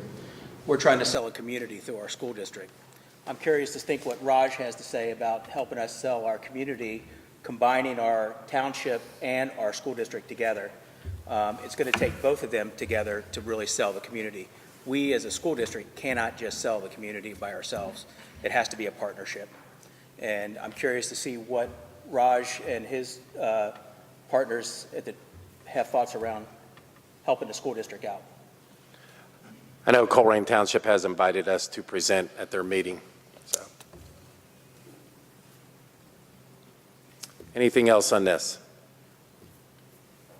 All right, Daryl's going to lead us into our staffing plan, and then is when we will get into start looking at a levy fail scenario. Oh, I'm sorry. Go ahead. Cover number 1 on the agenda. No, number 1 we're not covering. It was just this handout tonight, but we are going to go back, and you'll have time to. Okay, I must have missed that. So I'm going to lead into kind of piggybacking off of what Todd just outlined as what we're going to maintain. One of the things that we have been focusing on is building a staffing plan for the district. And what this is, and the rationale for why a district should have it, is that it really is a guiding document. It's going to outline parameters around staffing ratios that provide levels of staffing at different buildings and departments that are appropriate to meet the needs of the students and the district, to meet our objectives. So this is kind of right sizing. Depending on not necessarily who's here, but if someone leaves, then that person is replaced or they're not. So it's really kind of right sizing and developing a plan that says this is what we believe we need from a district perspective to operate effective and efficient schools that are highly functioning and successful and good for kids. So that kind of leads into why. It's the efficiently and effectively operating to meet the standards that the community would like to see met through the schools. So just kind of give you an example of what the plan will look like. So if we look at building level administration, and some of this is stuff that Todd's talked about, and I'll just kind of reiterate. When we look at an elementary building, we have obviously buildings that are around 900 and some that are around 600. So when we look at what is an appropriate level of staff, we look at about 700 being the cutoff in terms of the tipping point where if you're over 700, there's probably some additional supports due to size that you're going to need. Every elementary needs a principal and an assistant principal. They need 2 administrators in that building. When you look at the counselor support, the American Counselor Association says you should have 1 counselor for every 250 kids. That's the gold standard. In Ohio, it's 1 for every 450 kids. So if we look at it, we're well out of those ratios, but right now we have 1 counselor in every elementary. We would like to move into, when we look at right sizing, what do we believe that an elementary needs? Like Todd said, those large elementaries, we believe need 2 counselors in order to meet the social emotional needs of the students that are there. When we talk about an alternative learning placement, that is a staff member assigned in that school that is really working on a comprehensive behavioral modification programmatic approach to dealing with student discipline and behavior. It's a place where, in conjunction with an administrator and a counselor, a student is going to be able to go in and get specific supports around being able to function and maintain themselves in a classroom setting effectively. And then a dean, obviously Todd talked about the fact that we believe that a dean of students is an important factor in being able to operate an efficient and effective elementary school. So when we look at a staffing plan, this is what we're talking about, being able to build the parameters around what we believe we need, and then we'll staff based on finding the right people to be in those positions. But if the person leaves that we find, we would fill the position because it's in our plan, and our plan is transparent and it is what we believe we need. So going to middle school. Middle schools, we believe that they all need an assistant principal, they all need a principal, they're all about the same size, so we kind of staff them the same. They all have 2 counselors. You're at the middle school beginning to look at being able to counsel them around career choices, pathways. They're going to be choosing in 8th grade courses for the high school that are going to determine their pathway, whether they're going to go into a Butler Tech program, whether they're going to look at AP and CCP options, because they are available to kids at that level. Again, alternative learning placement, being able to have those behavioral modification supports that are strategic and embedded into the school, and then a dean to be able to help maintain the safety and security of the building. At a high school level, we're looking at it a little bit differently. Obviously, they both need a principal, but we have one that is twice the size of the other. Assistant principals, based on enrollment, about 1 to 400 ratio for an assistant principal to 400 students to manage that many students. Again, that's more than just processing discipline. Assistant principals are evaluating staff. They're counseling kids. They're working with a lot of the student groups and athletics.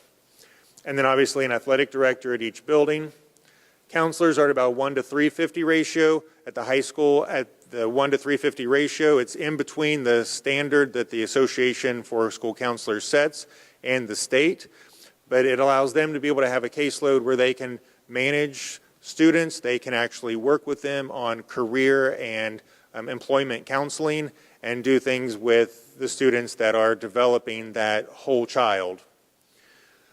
Also an alternative learning placement because, again, we're working with students through a systematic approach on behavior modification to be able to be in the classroom the most amount of time to maximize their learning, and then the dean to support that at the smaller schools so they have the additional support for their administrators to do the evaluations and things that they need.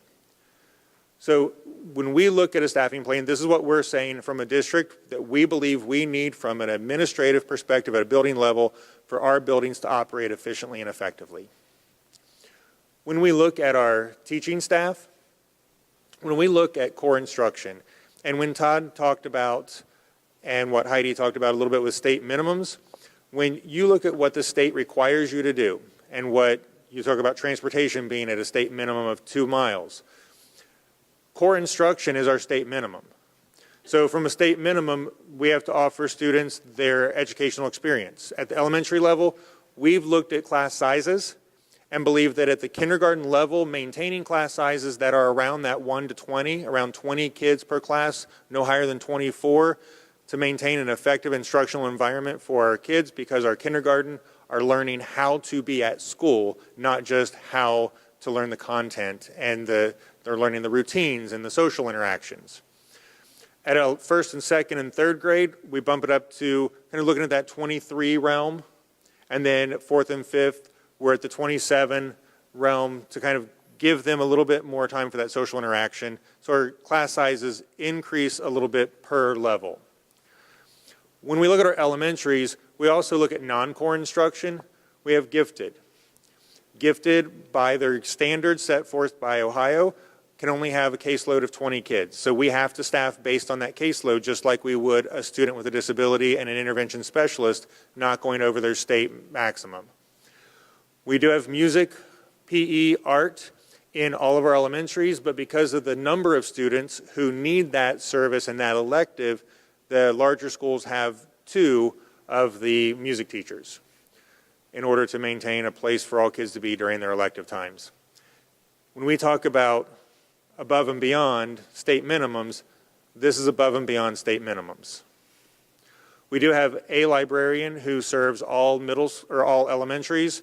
She's a certified librarian, and she supports all of the different schools with their library. We do have library assistants who are staffed there to manage the library on a daily basis, but we do have a librarian who oversees all the libraries.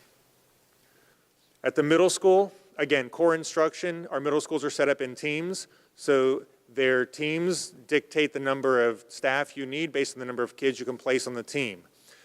These ratios maintain a class size average at the middle school of around 27 to 29 students per class, but we group them by team because of the structure we set up at the middle school, that we have a group of teachers with a group of students, and they basically spend the entire day together building those relationships and supporting each other.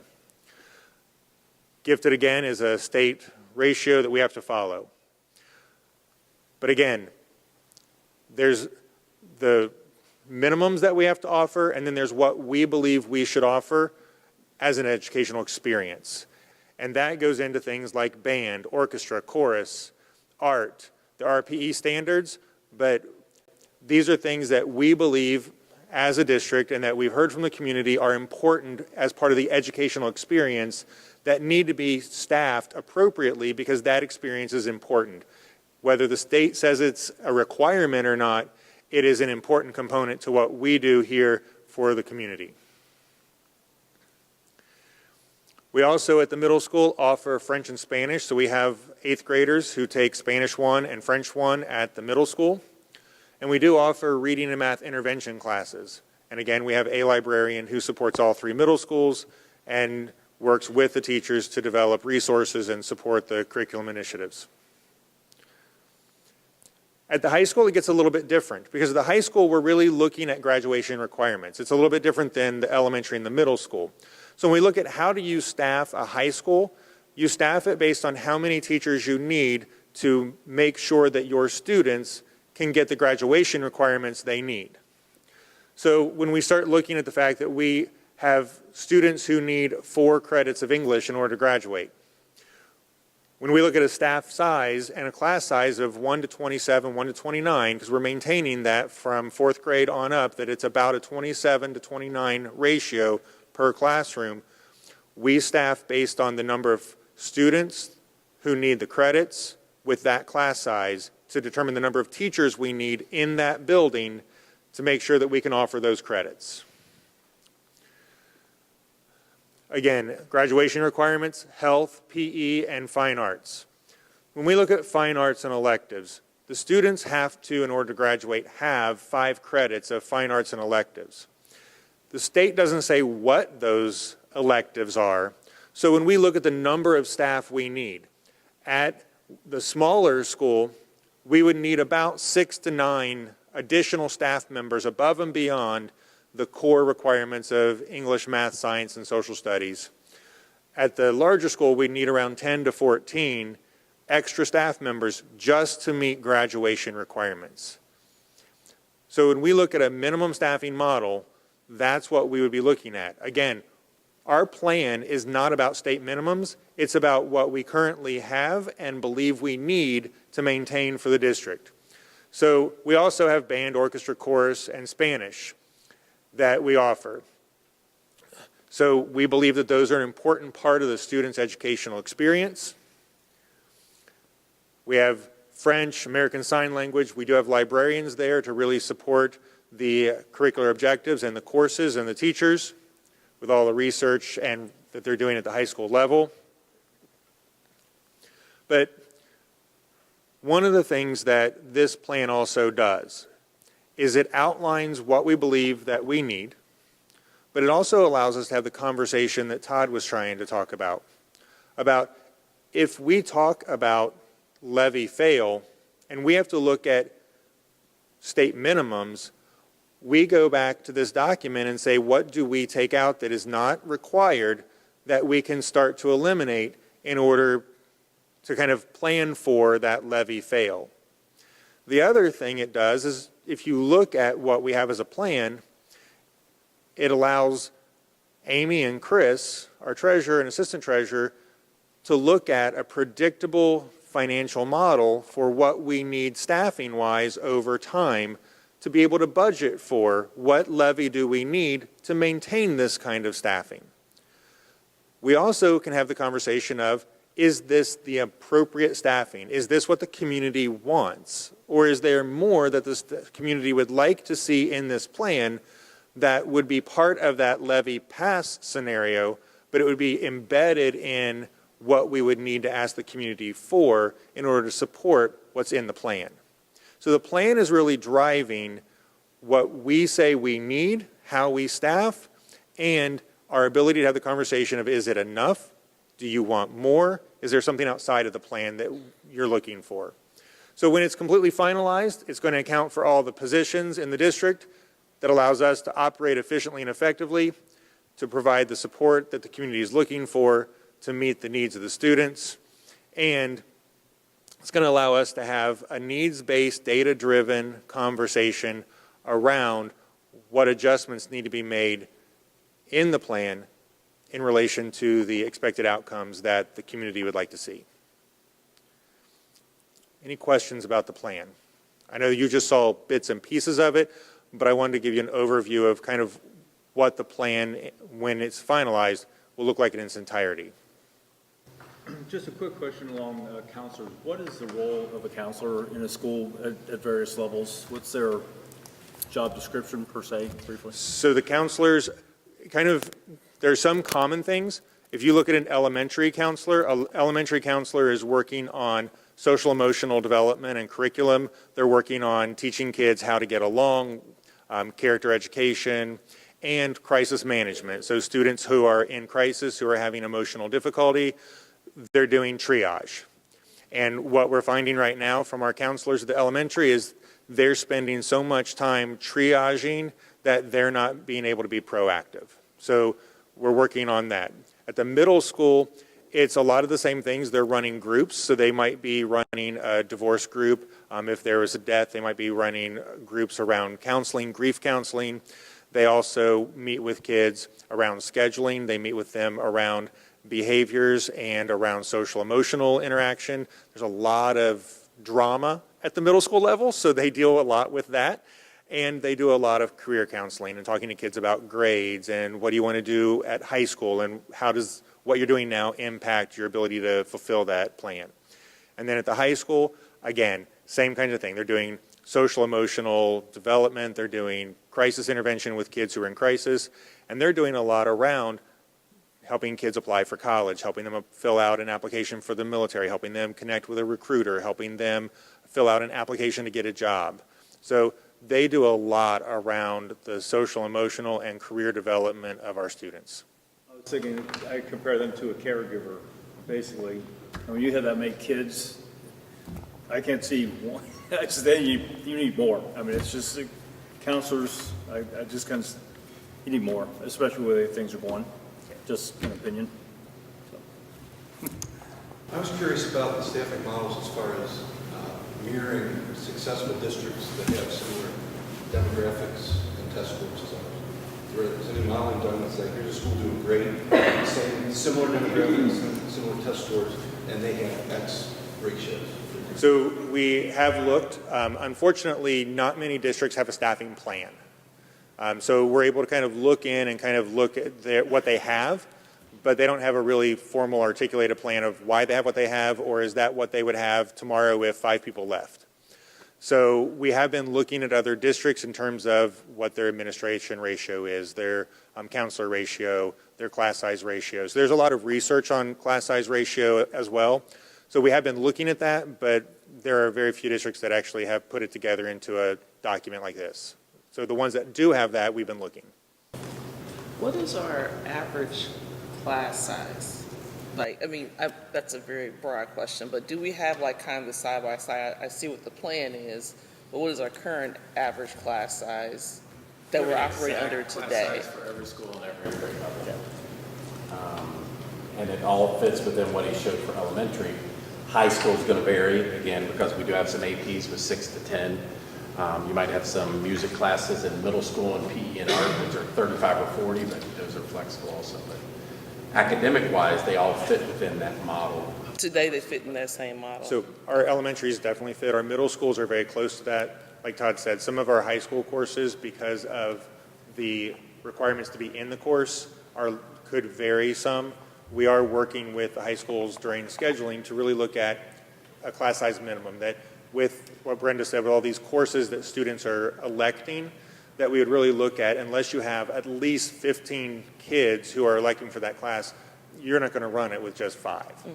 So we're really working to analyze our class sizes and our scheduling to make sure that we're maximizing the staff we have in the most appropriate way. But we're close to that right now with the elementary and middle. Does that translate into, like, I mean, how we looked at how that translates into, like, our state test scores? And, like, if you have, you know, if you're over the class size, then maybe the test scores aren't as high as they could be, versus if you get to that right level, we'll do better from a testing perspective. The class size ratios, really, if you look at the research, unless you get down to 10 to 15 kids, it doesn't impact overall achievement levels. But one of the things that we would look at in terms of achievement and analyzing kind of data would be looking at multiple data points. There's a lot more that's going to go into the success of a child or a ratio of a classroom success than just the number of kids that are in there.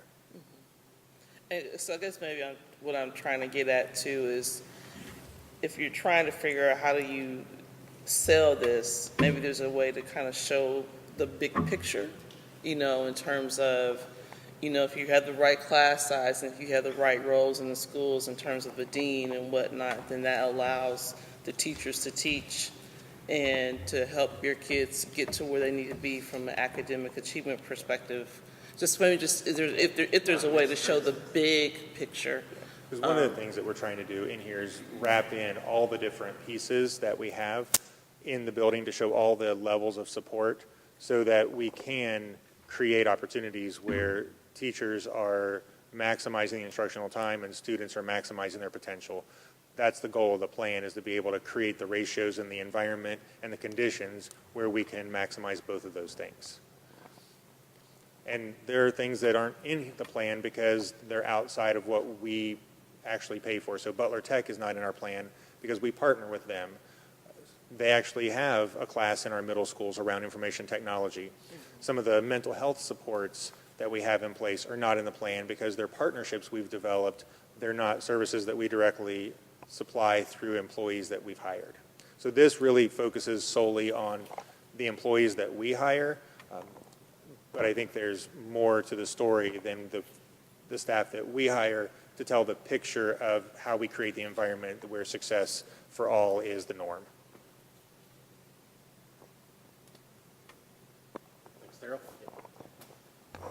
I want to go back to what Tim was asking in case others didn't hear. We are going to talk about our curriculum model and how we will adopt it for next year. That was going to be at our March meeting, is why we didn't want it to get confused with what was passed out tonight as from the last meeting. And these are the changes we've made in our elementary buildings to assist with student growth. Is there any comments or anything you'd like to say while you have the board's attention? Because anything would be appropriate at this time. That's why you folks were invited, everybody. If not, we can wait till March when they do their presentation, and then there'll be time to ask specific questions there if that's good with you. All right, so everybody wants to know what you're going to cut. Well, I guess Amy and I and our AO staff has met several times. We know that we will put a levy on the ballot in November. We also know that we have to start that process in about June to get things going. I think Amy said the first time we had to get something approved was August. So we have time. So what is our timeline here? Well, the first thing we wanted to do was so that if the board's out in the public and they're asking them about, well, what's so great about what we're doing and what are you offering right now, they need to know what we are offering and what we do for our students and be able to talk about that. But also, we have to get to the point where our plan is to do the following. Spend March coming back, and Amy and I and Daryl will go to faculty meetings, and we will meet with staff, and we will gather our input.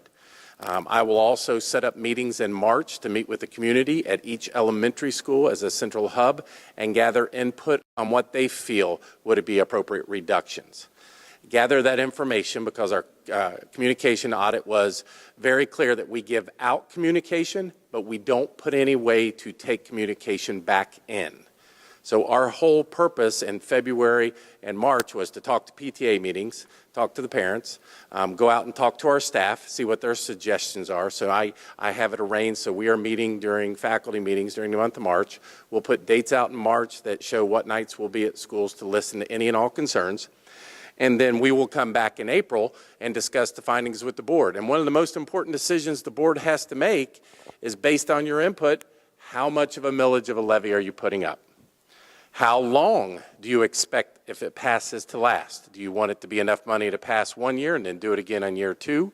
Do you want it to be able to pass and then 3 or 4 or 5 years later? Do you want the millage to be 5 mil, 6 mil, 7 mil, or 8 mil?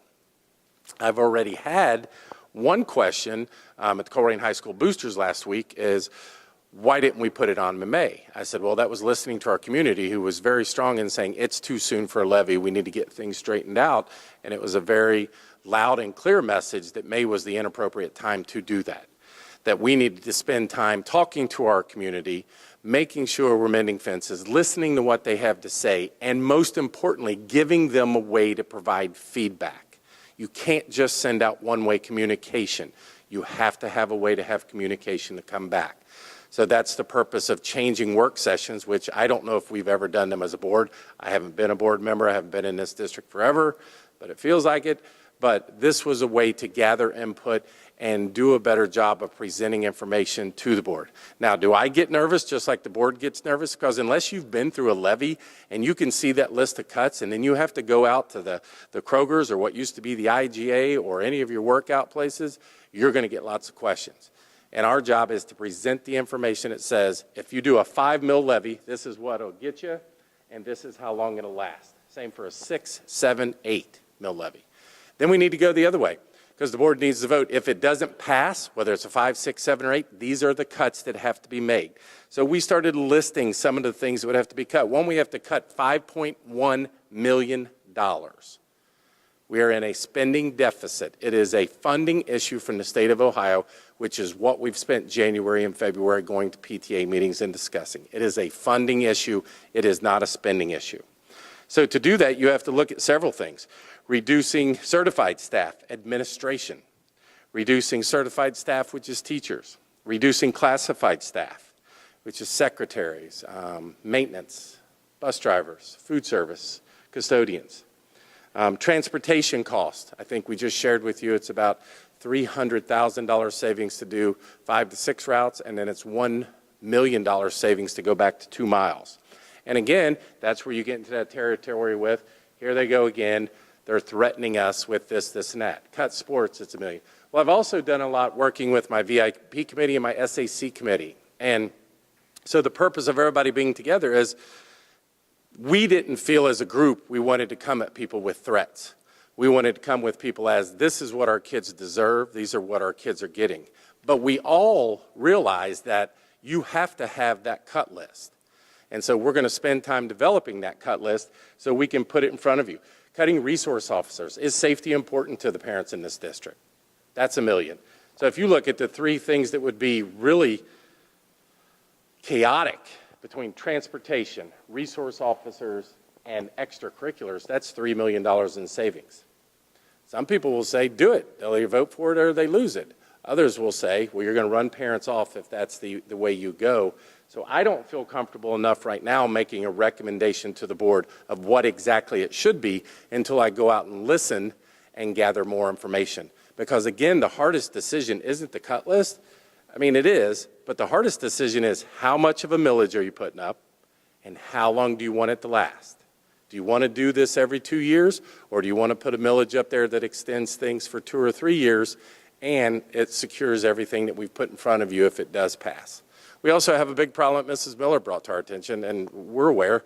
We got to find out what's going to connect with the senior citizens in this district. We have 45,000 registered voters, or approximately that many. We have 9,000 students. So in the past, it will show that if you get your parents out to vote, levies have a good chance of passing. Right now, we got a lot of work to do with our parents. We've got to make sure they understand what's going on. We've got to make sure they're well informed because these decisions affect their kids. So this was the process that we wanted to use. I am open to listening to the board if you want something faster, if you want something else. I guess I'm curious from the folks sitting in the audience that aren't employees of the district, are you getting enough avenues to provide feedback? I had somebody bring to my attention, I was at Montford Heights with Joe and Mark the other night for Founders Day. Probably should have taken that opportunity to go up and get in front of people and just say hi and thanks for all you're doing and introduce myself and say, if you have feedback, this is how you reach me and this is how you call us. I mean, that's what we have to start doing. That's why Joe and I went to St. I and St. James, and you know what? Those people were awesome. There was not one negative statement made there. But we're just trying to do the footwork now and develop the relationships so that when it comes to August, and you know how August will be, we'll hit the ground running, that we're prepared and ready to go. So any suggestions, anything else you'd like more information on, or anything you'd like the board to hear because you finally have a chance for them to hear your side of something. Todd, is the cut list a subset of the past scenario benefits that you mentioned before, or just Oh, the things, I mean, it's going to be a combination of things. It'd be a combination of cutting teachers, cutting classified employees, cutting administrators, reducing transportation. There's nothing that would be left untouched. It would be a combination of things. So when we get that final list, it'll be passing it around, seeing what folks think, and then presenting to the board what our cut package is, and then they would vote on what that cut package is. More importantly, we have to tell them how much it's worth to cut this, this, this, and this. Does it add up to 4.8? Does it add up to 5.5 or 6 million? Because that'll determine the millage of the levy that you need to cut in order to keep us fiscally responsible. That's the hard part for the board. You talk about the levy. Those levies can go 3 years, 5 years. They can go up to 10 years. Is that correct? Through financial forecasting, Amy can tell us if you put this millage, they can tell you how long she estimates the levy will last. Yes. And Amy's pretty good, and Chris, and they'll get pretty accurate.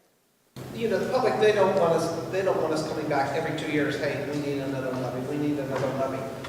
that gets old fast. Hey, I'm a taxpayer, I'm the same way, but we've got to, I like the idea where, okay, what do you guys want for your kids? What kind of education do you want? My kids are all grown, but I've got grandkids now that live in the district. So that's important. What do you want your education for your kids to look like? And do you want it to last 2 years or 3 years? No, I would assume everybody, hey, we don't want to do this. Well, one key point you bring up. So Heidi showed you our numbers for special ed are the same. The amount we spend is the same. What's not the same is our district, on the average, we spend $8,200 per student. The state average with those same states spend $9,400. So again, we haven't asked for new money since 2007. We've been putting that word out there and showing how it is, but I think that's important also because moving from 8, just getting to the average in the state at 9 is going to get a lot more for our kids. But the other part to remember is your same scenario is true. We just passed 2 levies. This is year 4 now. I mean, my first 2 years were passing a levy, so we're trying to fight that also and get us to where we need to be. So that's why I want to be well informed when we ask the board, what do you want to do?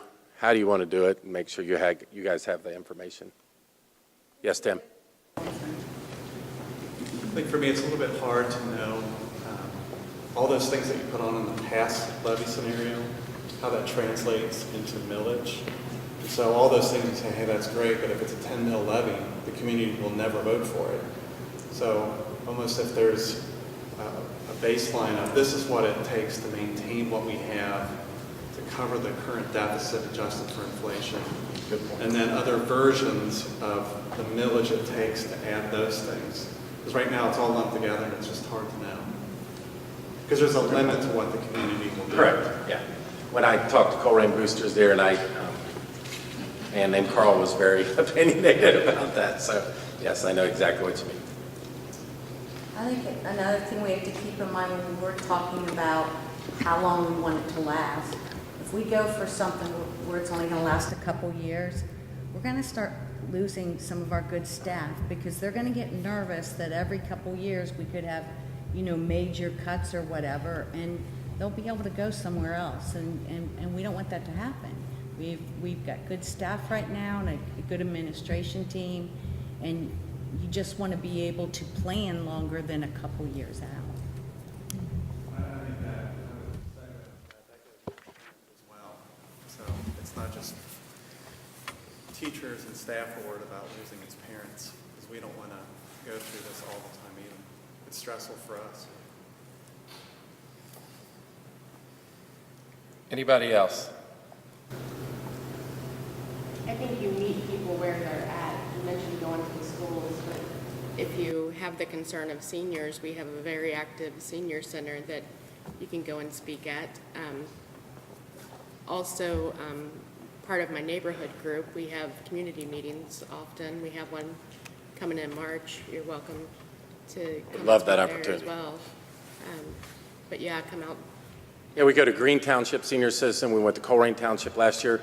We went Golden Sneakers or Golden Wings down at the YMCA. There was about 100 folks there, so we go to all of those. And Dustin has connections with each of them. I don't know what they're called, so. Silver Sneakers. I was thinking of Golden Girls. I'm sorry. Great, too quickly.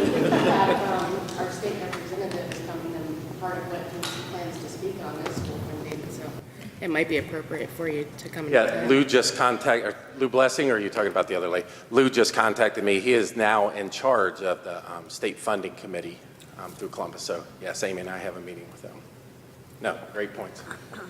Amy's actually on the state committee to help with that. The last thing I want to talk about is at our PTA meetings, we have discussed a PR person. And so I wanted to go over some of the reasons why, because I think one thing people say, well, you're putting up a levy, why would you do that? Well, Amy and I sat down with a calculator. It's 0.00006 of our budget. That's what the cost of this person is. What do you gain? School, this is the media age. School communication needs to have an increased dramatically and become more complex. School district needs a professional PR person to develop and execute its communication plans. Unfortunately, education is misunderstood. A school district needs a professional school PR person to publicize the positive news about student and staff achievement and programs. develop a coordinated proactive, rather than a reactive approach, and anticipate problems before they develop. The scope of a successful school public relations has expanded greatly from what it was in the past, which was mostly written communication, to a bigger need for face-to-face and a way to deal with social media. We have gone through the process of doing the communication audit. The communication audit 100% said it needed to be a priority for the district, along with a communication plan. It also noted that we were the only district our size down south of Columbus to not have one.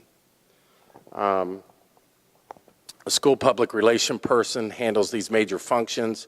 Public Relations Council provides public relations counsel, takes a proactive stance, anticipates problems, and provides solutions. Communication with internal and external publics, handles all aspects of the school district's publication. Media relations, budget issue campaigns, communication planning, crisis communication planning, public relations research, surveys, polls, again, gathering information and not just putting information out. School district imaging, marketing. We are close to being done with our 5-year strategic plan that we have over 100 folks participating in. So we will be rolling that out and presenting information to the board as we move forward.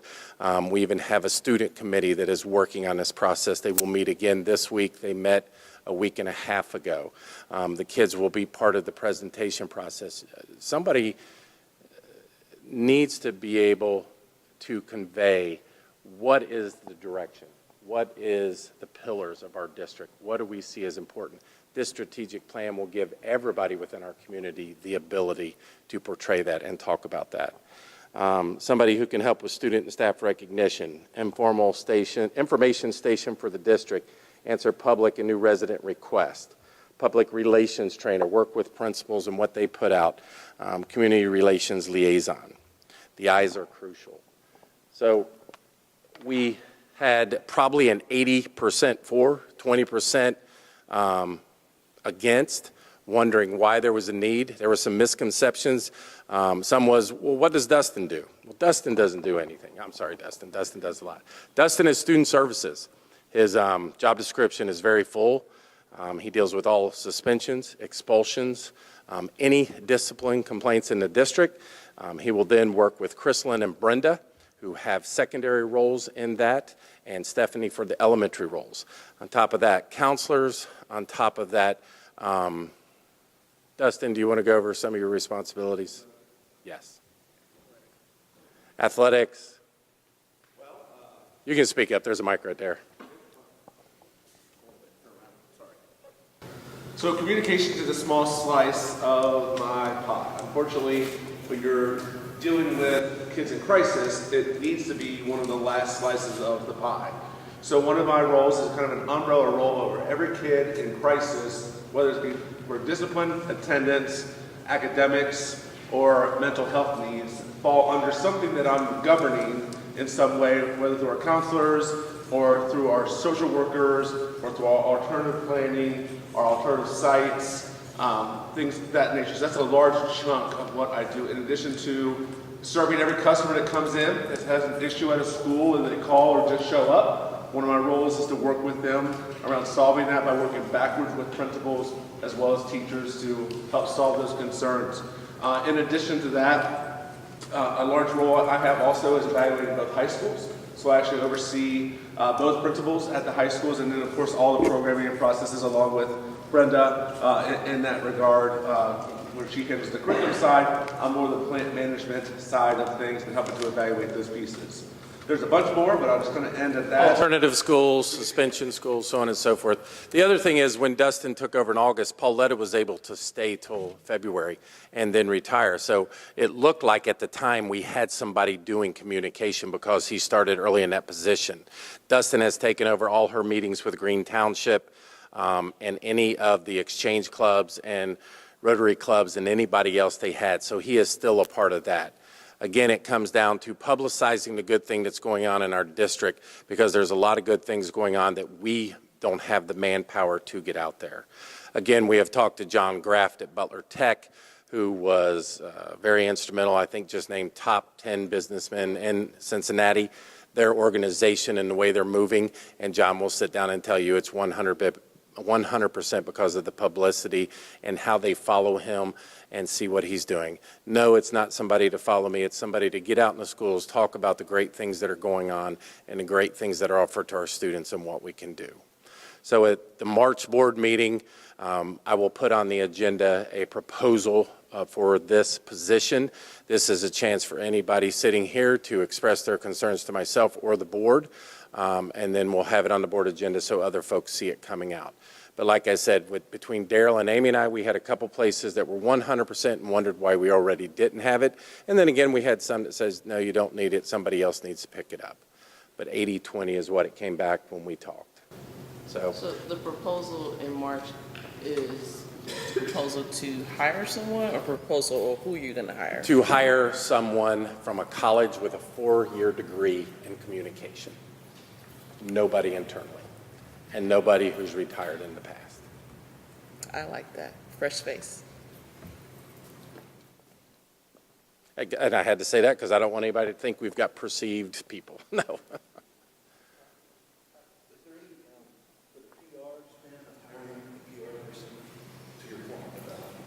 My PR spin is we'll cut them as soon as it doesn't pass.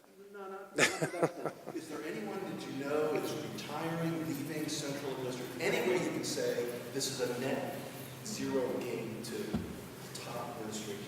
We are working on that. We think we have found some ways, but that has been one of the things. Todd, this is a no-brainer if you can say, if this person is retiring or you were reduced here, this can go. Yes, I get that. Yep. Sure.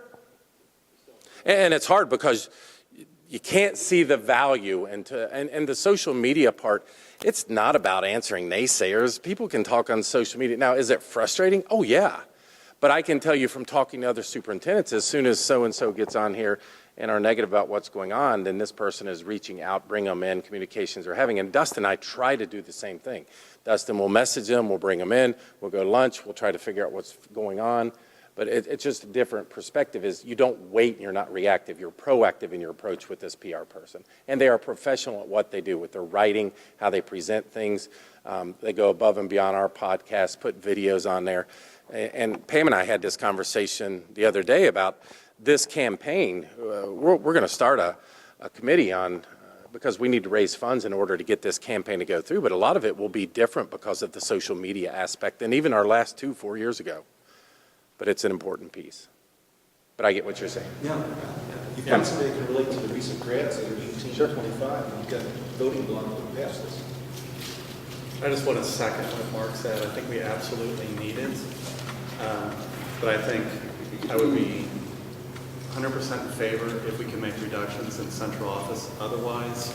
Because when we start looking at these cuts, if the levy fails, it's hard to know that we're expanding central office than cutting things that directly affect our kids. So it's an assessment of the value add of central office, each position relative to that. I think that would be a good exercise to go through. I've heard that from several. You know, Todd, roll on that line. You know, can you put something out in a district that's our similar size, and how many administrators we have compared to other districts our size? Because I know the numbers, and we are way below what other districts are, you know, compared to the size of our. That's what I passed out at each PTA meeting and showed them. I just think, you know, when people think, oh, you know, we got to cut, you know, central office staff, sometimes there's not a lot to cut. I mean, we're, you know, we are not I don't know, we are not at the top when it comes to administrators. Absolutely.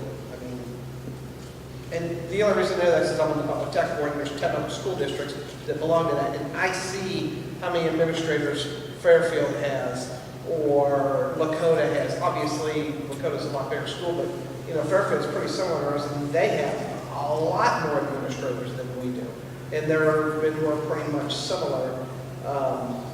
You know, so staffing and academically. Yeah, I think if those numbers can get out there, hey, these are the districts similar to us. Here's how many principals we have, assistant principals, you know, counselors. I think that would maybe let the community see that and have to say, oh wow, these guys are doing a pretty good job with the money that they have. And the trend too, hasn't over the years, it's gone down. Yeah, we've gone down, yeah. And that's, what you're talking about is exactly what I've presented to the PTAs as we've gone out, our VIP and SAC committees. You might have already done this, but I know just sitting here tonight, maybe not only a list, and it sounds like you've already done that, but what are the roles of each of our administrators in central office? How many times have we heard Dustin's name tonight or Brenda's name tonight? Does this and this and this and this? You know, it's not like these guys only do one thing. I mean, they're pretty much all maxed out all the time. So I just think we need to let our community know that. Holly, yep. A suggestion came up in one of our PTA meetings is to fill the gap maybe until you have an opening in administration is using a gal worked at UC and said that they've got very qualified students that would be very interested in Internships, yes. Yeah. Daryl has brought that up. And people seem to be real excited about that idea. So. We, and just so you folks know, we're trying to even go above and beyond the PR person, so we know what it costs for one call now on our other communication tools.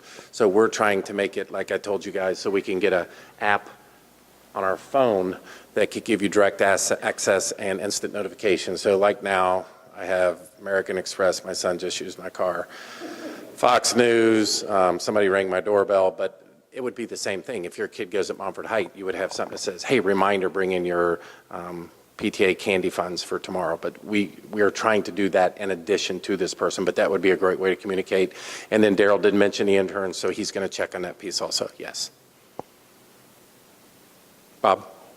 I think the other thing that's important to get out there is what you started your speech with when you started talking about cutting. It's not a spending problem, it's a funding problem. So I did our model over the last week of cutting it to 2 miles to save $1.1 million. But was it not last year or the year before last, the state cut $1 million from our funding to transportation? And we have that on the, yeah, you're exactly right. Right. So, I mean, that's what we need to keep driving. We're not overspending. No. We're just underfunded. Yeah, like you said, transportation went from 60% being covered by the state to 40, and we lost $1 million. You're exactly right. With no warning. With no warning. Same thing with tangible property taxes, that we used to get whatever inventory was kept on site. We used to get taxes for that. They took that completely away, and that cost us $4.4 million.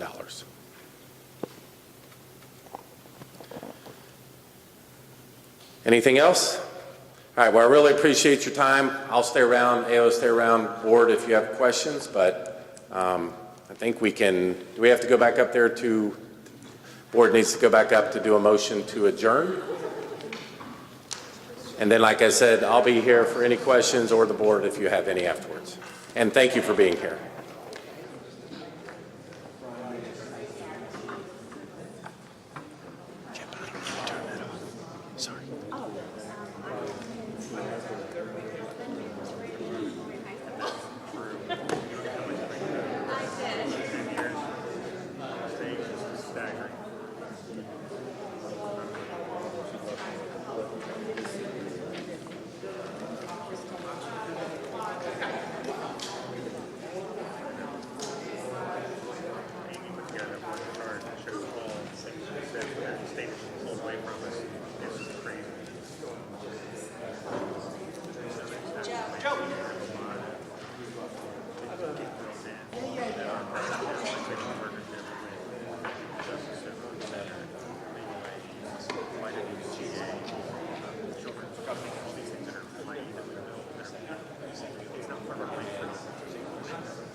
Okay, could I have a motion to adjourn? So moved. Second. Second. She second. Okay, well, there we go. You're right, ma'am, and I'm going to abstain. Oh my gosh. You've done that before. You voted. I know, exactly. Oh, there you go. We need to have some drama here. Motion passed 5-0, meetings adjourned. Thank you, everyone, for coming.